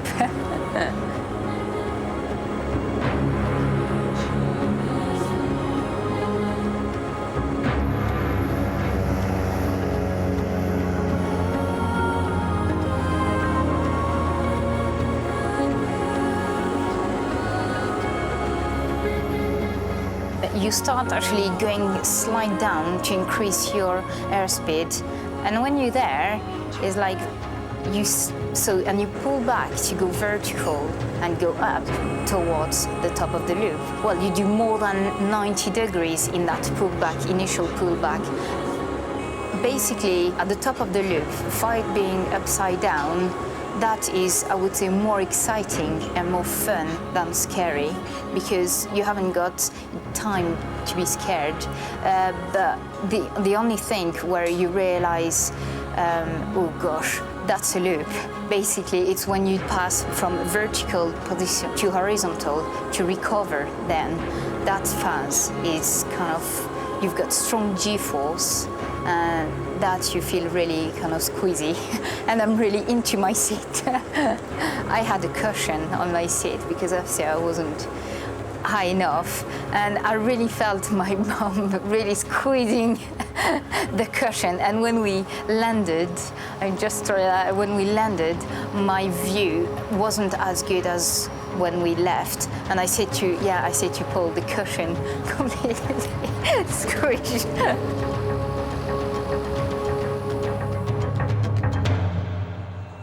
The departure lounge at Bristol International Airport. And customs dog Ellie is on a training mission to find £50,000 worth of stolen euro notes hidden by a would-be passenger. It's Ellie's first trip to Bristol, where she's likely to become a regular visitor in future. Ellie's been trained as a pointing dog. When she discovers either drugs or money, she'll simply stand and look at her find and stay there for as long as it takes. Today, Ellie's on top form. And the £50,000 worth of euros doesn't remain undiscovered for long. Meanwhile, at immigration, there's a very real and very serious operation underway. Problems in Bolivia have led to a number of people trying to get into Britain illegally. One couple arrived a few hours earlier and are waiting to be deported back to Paris. Now there's a tip-off that a second couple are expected on a plane from Amsterdam.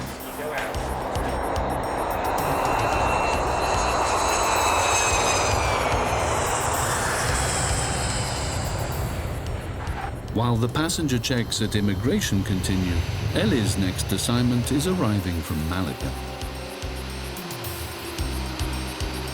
Ellie's target this time will be to check out the baggage that's arrived on the EasyJet flight from Spain.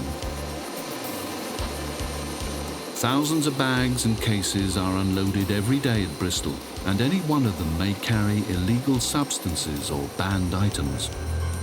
Trying to discover which case may contain anything illegal can be an almost impossible task. To open and search every one would be a hugely time-consuming process. This is where Ellie's trained and extremely sensitive nose comes into its own. This one, good, yeah. Areas like this, she works quite fast. There's obviously a lot of bags to get through. Like I said, if there's any bags that we show a slight bit of interest in, we can take them off and give the dog a second attempt. Ready? Yeah. What's this one then? Fetch. Good go. This one. So now she's giving me an indication that there might be something in a bag of interest. Good go. Come on then, Ellie. Let's go. Good girl. Ellie's identified a bag which had been placed amongst the Malaga luggage. Show me. Her nose proves its worth once again, since hidden inside were 1,000 ecstasy tablets. The South American couple have finally arrived from Amsterdam and are about to reach customs control and the group of waiting officers. Hello, sir. Customs, can we just have a word with you, please? Bring your bags here. Would you like to bring your bags here? Okay, if you're just over there by the table there. That's it, that'll do fine. Okay, do you have any identification on you, please? Passport? No hablamos inglés. You don't speak English? A little? Customs officers Keith and Gary begin their checks and will want to examine the luggage, which will include a full X-ray scan.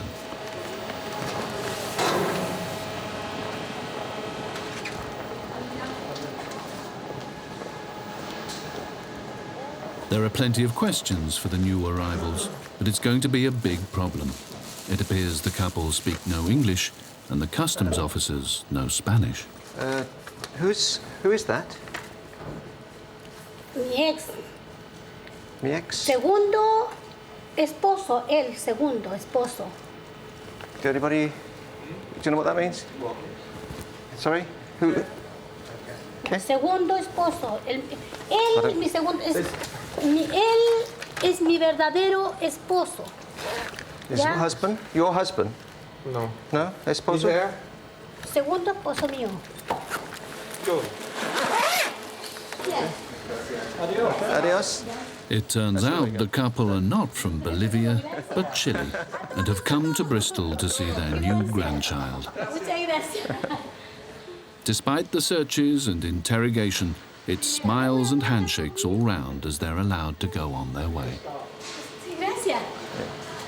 That's the way to go. Todo recto. Para acá. Yeah, see?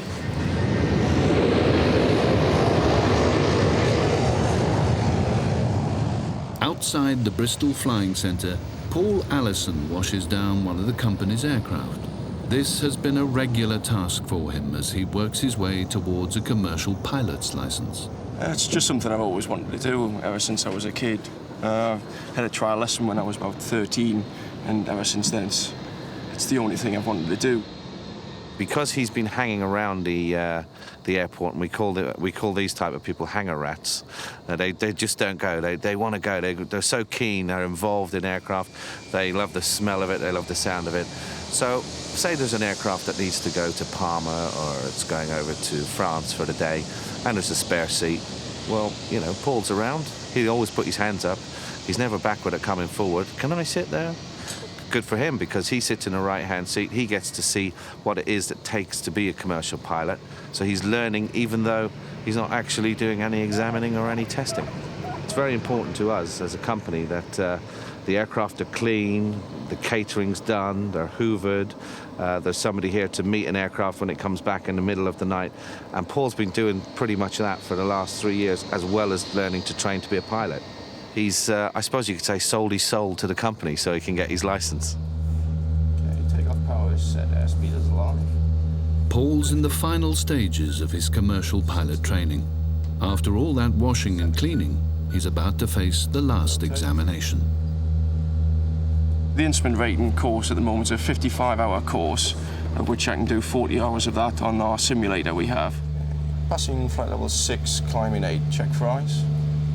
And then the remaining 15 hours to be done in one of the Senecas, the PA-34s. After the end of that training, I've then got to go flying with a Civil Aviation Authority examiner, who will then test me on everything I've learned for a good almost 2 hours flying, of which at any point I could fail, of which the tests costs nearly £700 just for have the examiner sitting next to me. So a lot of pressure coming up. So Paul prepares for another training flight in readiness for that final, vital test. Be taking off from Bristol, expecting a right turn towards Exmoor, join controlled airspace, route towards Filton to join the hold there, basically a racetrack in the sky, to do a procedural approach. I won't be able to see the runway, so at that point I'll be going around. I'll probably lose the engine once on the go around, which will be nice. I'll have to deal with that, shut the engine down, and then we'll be going off doing some general handling, so basically some stalls, steep turns, and basically everything I'm going to be able to recover off the instruments without looking out the window. So hopefully, maybe it's not too much inverted, but we shall see.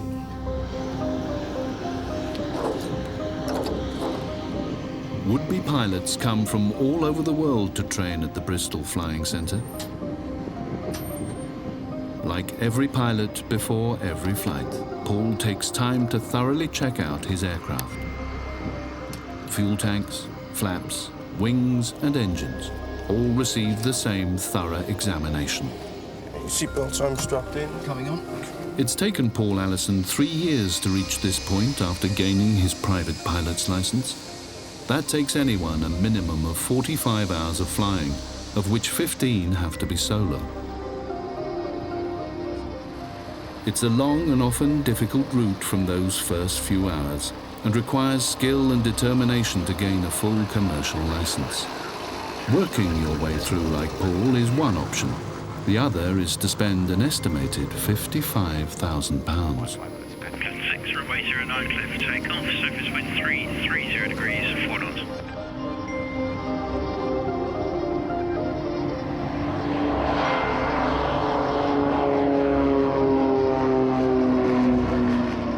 If he passes his final Civil Aviation Authority examination, Paul will soon be able to apply for a first officer's job. Possibly with one of the airlines which fly in and out of Bristol International.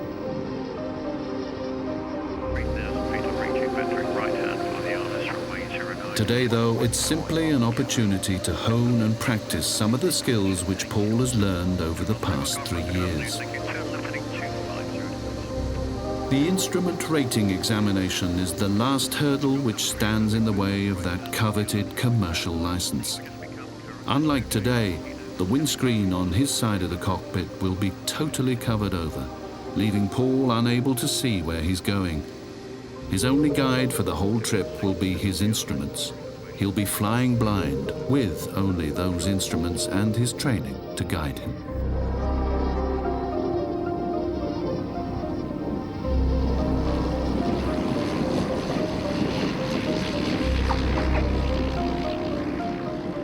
It went well. Went okay, actually. Not too bad. It was quite a smooth day. So tracking was good and got my 170 out of it. Feeling fairly confident, but it's still a test, so still a bit apprehensive.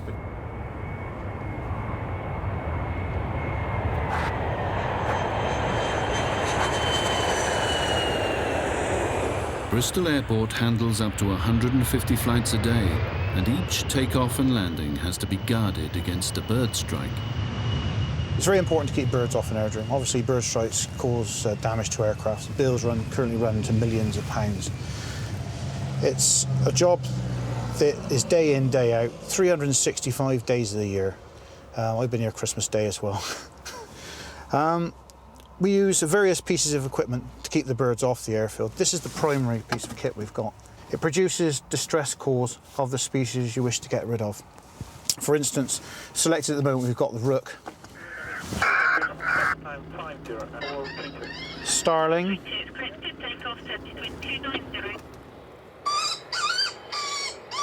lapwing, herring gull and the black-headed gull. These are all stored on chip in this system. Basically, this system, if it was put into our sort of language or our behaviour, it would be saying, help, get me out of here, somebody's got me. Now, that's all right, that's fine, that may work for a few birds that aren't used to it, but you'll get crows and other birds will get used to the actual noises and see no threat. So we have to back this system up by actually getting out of the vehicle. Tower, this is Ranger, firing a pyro in the 27 undershoot to the south. Next landing to 737 at 4.5 miles. Roger. Got one at 4.5 miles, so I can ratchet this off.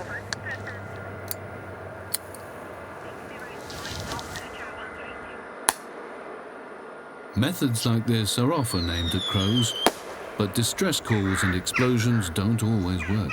If you get a really hard core of crows, 2 or 3, that'll hold a territory, then really there's only one option that has to be looked into, and it is very rarely that we do have to do that, and they have to be taken out, because what will happen is, undoubtedly, these birds will be involved in a bird strike, and it's our intention not to let that happen, and we will get between that bird and the aircraft and deal with that before they get to that stage. And keeping the birds away from arriving and departing aircraft isn't achieved by scare tactics alone. It also involves the careful management of grassland that covers 3/4 of the airfield.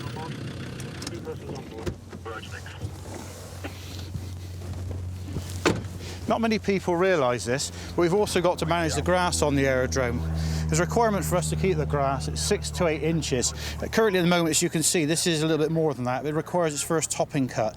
The ideal of long grass policy is birds do not like long grass. They like to have good all-round vision, and if you can't see through that, you can't see predators approaching from afar. It's also, number 2, more difficult to actually feed on the invertebrates down in the soil, and also sometimes taking off in it. It hampers the actual takeoff run for the birds, so basically it's hostile to birds, where short grass doesn't have that. We take a silage cut off of this grass in June, and there's quite a good reason why they take the silage crop in June, and one of the reasons is all the major species of birds that are likely to cause problems with the aircraft, we call them the priority groups, such as your gulls, are away on breeding sites. Therefore, you're not going to get the level of bird activity then because of the short grass when he takes the crop. And this grass will then grow back to a little bit more than this level, and it's then topped off 6 to 8 inches. What we usually do is set the cutter about 10 inches, so it gives a nice uniform cover over the entire airfield. Long grass, some people think, well, you know, have it up here, but the problem is when you get that high, you get pheasants in it, you'll get partridges in it, all sorts of things like that, which you don't want in it. But there is a plus to the long grass policy that we've got here. We've got a very good population of skylarks. The skylarks are becoming increasingly rare on farmland now, simply because of the farming practices that have been going on. Now, where we take our cut in June, usually they've got 1 or 2 broods already out the way. So basically the grass is nice and long. Now, they don't mind long grass, your skylarks. They'll get their chicks reared up, gone, they get the second brood down, and come June, July, the grass is taken away, and basically they've had a good season. We've done a little bit for the environment as well. As you know, today you're going to have the task of conducting a single pilot IFR flight with me acting as your passenger. Okay. You're also responsible. It's going to be a big day for trainee pilot Paul Allison. After years of study and hard work, the time has come for him to take his final examination. When we meet next time. Right. As for the routing, If he passes, he'll soon be able to apply to an airline for a first officer's job and a flying career he's set his heart on. what I'd like you to do is to plan an IFR flight to arrive at Cardiff at 10 Zulu. Paul has spent more than 50 hours on the simulator at the Bristol Flying Centre and in the air preparing for this examination. Following the ILS, Civil Aviation Authority examiner Captain Graham Clifford is briefing Paul on the flight and its route and lists some of the problems he'll be expected to overcome during the next couple of hours. in the course of that missed approach, there'll be a simulated engine failure. Okay? Once I've seen you need a huge amount of motivation to go into this because the applicants, the students, are spending a lot of money in a very short time. So the need to be properly motivated to get through all the ground studies, the ground examinations, and the various flying practical training courses they have to do requires a lot of concentration. And very often, the guys are distracted enormously by the normal pressures of life, family life, need to go to parties, see girlfriends, and of course to keep the bank manager happy. But he's got the flying skills, he's proved that quite happily, with no problem at all with a first-time pass. So practically he has no problem. He's more worried now about time. He's got quite a lot to do. He's got to do the aircraft weight and balance. He's got to check out the paperwork that goes with the aeroplane to make sure everything is legal and in date. And he's also got to do the detailed planning. The flight plan has to be in an hour before our departure time, so that's quite critical. And obviously, he's most conscious of not making any mistakes. And that's really what is occupying his mind most of all, this need to avoid error. 55 hours worth of training seemed like a lot at the time, but not so sure about it now. Quite a bit of training in the sim and on the aircraft, and done the similar type of routes already, but it's the idea of the CA examiner sitting there costing over £600 for the privilege to have him sitting next to me, plus the aircraft. So I've got money into account, taken away in the back of my head, want to get a first-time pass to impress people on future jobs. So nerves are building up, but just got to try and relax and just go for it.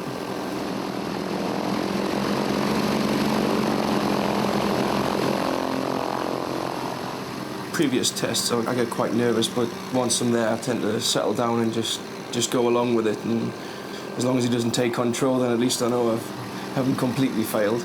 But best not be too cocky about some things, a bit blasé, but I'm still quite early on in my training, quite low experienced on the hours, so I haven't got anything to be too cocky about, really.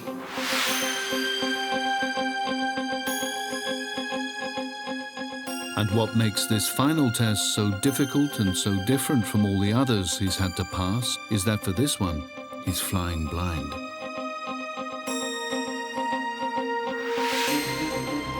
His view out of the front of the aircraft has been blocked out by a number of screens so that Paul must rely totally on his instruments. It's as if Paul was flying the whole route in cloud or at night without anything else to guide him. On top of that, he'll be asked to carry out a number of maneuvers and overcome a simulated engine fire. And if that's not enough, he'll be expected to fly a precise and accurate course from Bristol across to Cardiff and down into Somerset at the same time. It's correctly titled a skill test, but overall the guy's got to operate within the aviation environment. He's got to operate amongst smaller, slower aeroplanes and of course the commercial jets running behind you. So the overall awareness, the coping with the environment is the most important aspect. Within that, the skills have to become really second nature. A couple of extremely stressful hours later, and Paul is bringing his aircraft back into land at Bristol. All the effort of the past years rests on the outcome of today's examination. It will decide if he has a future as a commercial airline pilot or not. A simple handshake confirms that everything has gone well. For Paul, it's time to start looking for that airline job. On the training ground at Bristol Airport, it's time for an exercise in the hot box. The hot box is designed to teach a number of things.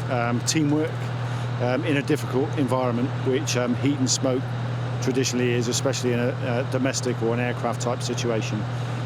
To enable the guys to get acclimatised to decent temperatures to try and provide realistic training.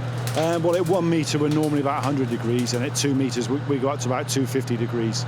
That's centigrade, and that's the upper limit, the 250 degrees centigrade. We're not allowed to go much beyond that. But I mean, we're well protected. We've got breathing apparatus sets, they've got good fire kit, they've got flash hoods, helmets, gloves, everything.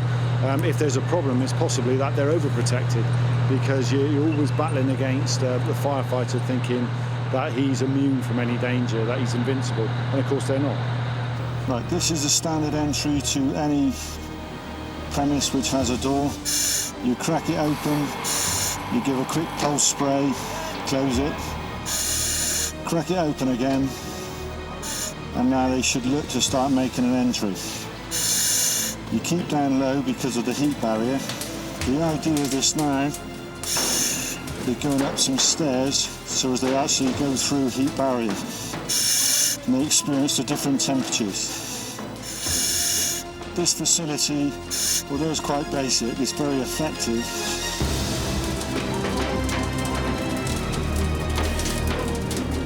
And while the firemen are moving around inside the container, it's getting hotter and hotter.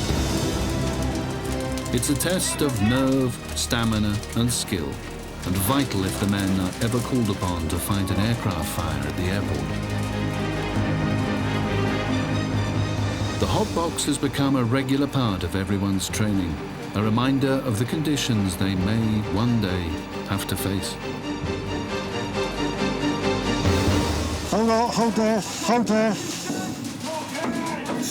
Just hold there, Sam. Come down. Come down, feel the heat. Stay below the heat barrier, take a gauge check. You done a gauge check? What's your turnaround time?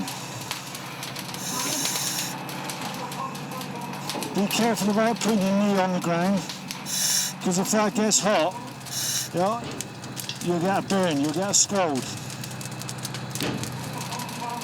Towards the end of the exercise, it's going to become almost unbearably hot, even with all their protective gear. Spraying water on the roof above the fire will mean the container filling with superheated steam and conditions 10 times hotter than the hottest sauna.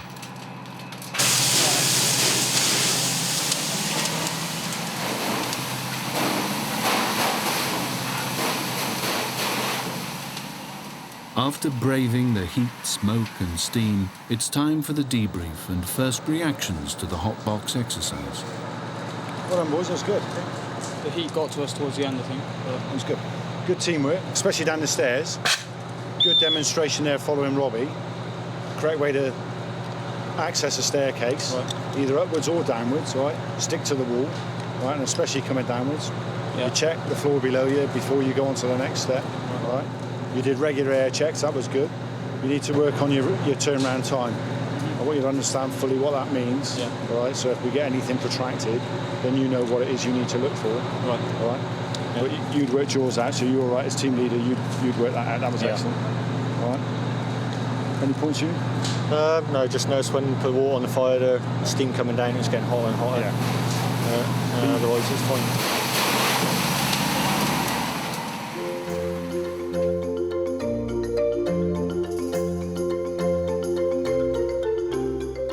It's 6 o'clock in the morning and a Britannia Airways crew arrives to prepare for a very special journey.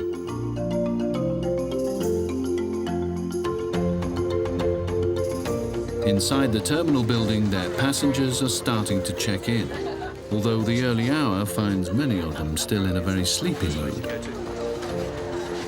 But tired or not, this is a trip they wouldn't be missing for anything. 300 local children and their parents are off on a day trip to find Father Christmas in Lapland.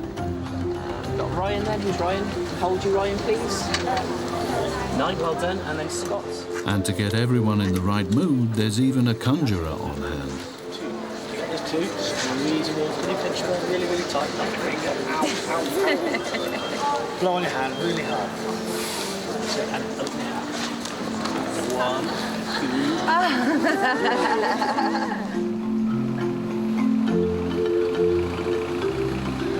Out on the tarmac, the first passengers are starting to arrive and board the aircraft for their special journey. It's an important flight for Britannia, and station manager Steve Mackay has turned out to wish everyone a safe journey. It's fabulous. It's something that we do every year.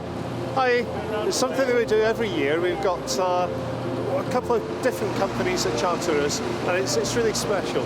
It's fabulous. You all right, guys? You're very quiet. What's wrong this morning? Have a fab time, sorry. Yeah, 330 passengers. It's the largest that we operate into here, and it's good fun. everybody really enjoys themselves, including the crew. You've seen them all dressed up this morning. They're up for it big time. What time is it now? 7 o'clock in the morning, and they're already on a high. The crew love it as well as the passengers. I'd go now if I got the chance. Even though they're off to Father Christmas land, it's pretty cold in Bristol, just around freezing in fact. Before the Boeing can get underway, the airport's de-icing team makes sure the plane is free of any ice which would otherwise affect takeoff. And today that's going to be more important than usual, because this 767 is one of the largest aircraft ever to use the airport. It means there won't be much runway to spare at the critical point of takeoff.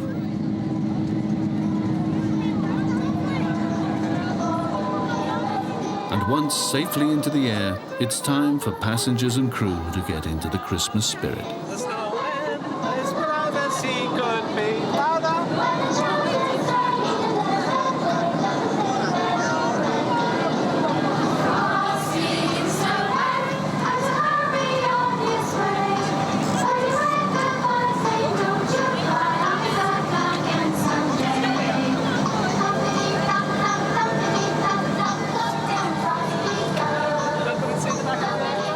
Well, it's completely different to our normal holiday flights anyway, especially dressed like this. I mean, I don't normally dress like this, only on my days off. We've got all different crew on today from different bases, and we don't know each other, so it's a new experience for us getting to know the crew as well as getting to know the passengers. Unfortunately, some of the girls have left their families behind at home, and I know one of the girls that's travelling with me today, she's not even been able to tell a little 6-year-old that she's coming because he wouldn't have been able to be barely to live with, you know, because of it. I think everybody's like really wound up to have a good time once they get there, and it's something very exciting for the children, and I think all of them on this flight believe about Santa Claus and everything. You know, I think it's something magical for all of us. 3 hours later, and the Britannia Boeing touches down on a snow-covered runway 300 miles inside the Arctic Circle, joining a dozen or more aircraft on the same day out.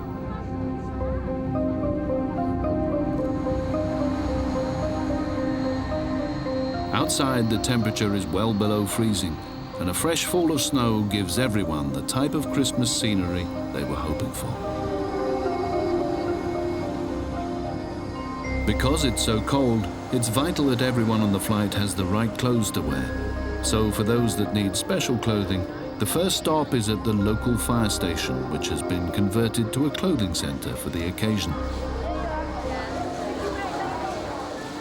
Reindeer are wild animals, and we have here in Lapland about 100,000 wild reindeer in the forest. We have trained these reindeers to pull a sledge. These reindeers are kind of stubborn animals. They can be like mules. Sometimes they decided to stop between, if you have people on the sledge, he decided that, okay, I don't want to do this anymore, I go to sleep or I start eating or something. Or sometimes they are very eager to pull a sledge. It's just in what mood they are.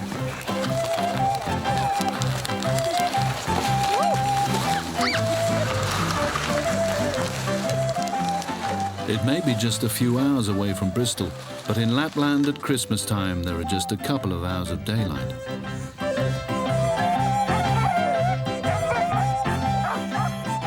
For the Britannia passengers, there are reindeer and husky rides in the darkness, even though it's just 2 o'clock in the afternoon.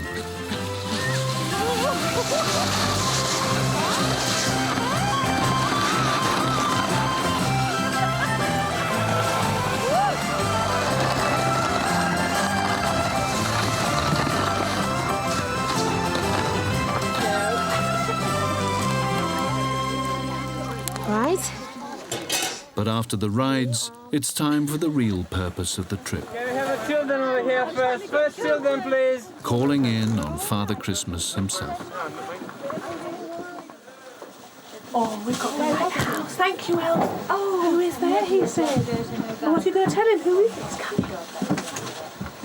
Hello. Is that Santa? Hello. Oh, it's Santa. Hello.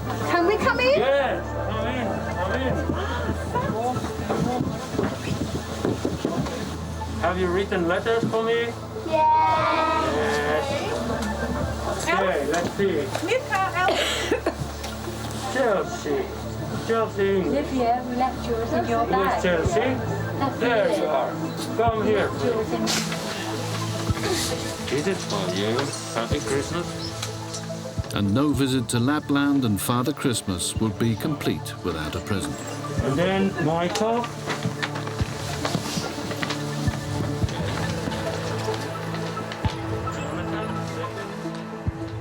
Although it's his busiest time of the year, Father Christmas still manages to enjoy himself, despite all the hard work in the days to come. After Christmas, I'm exhausted.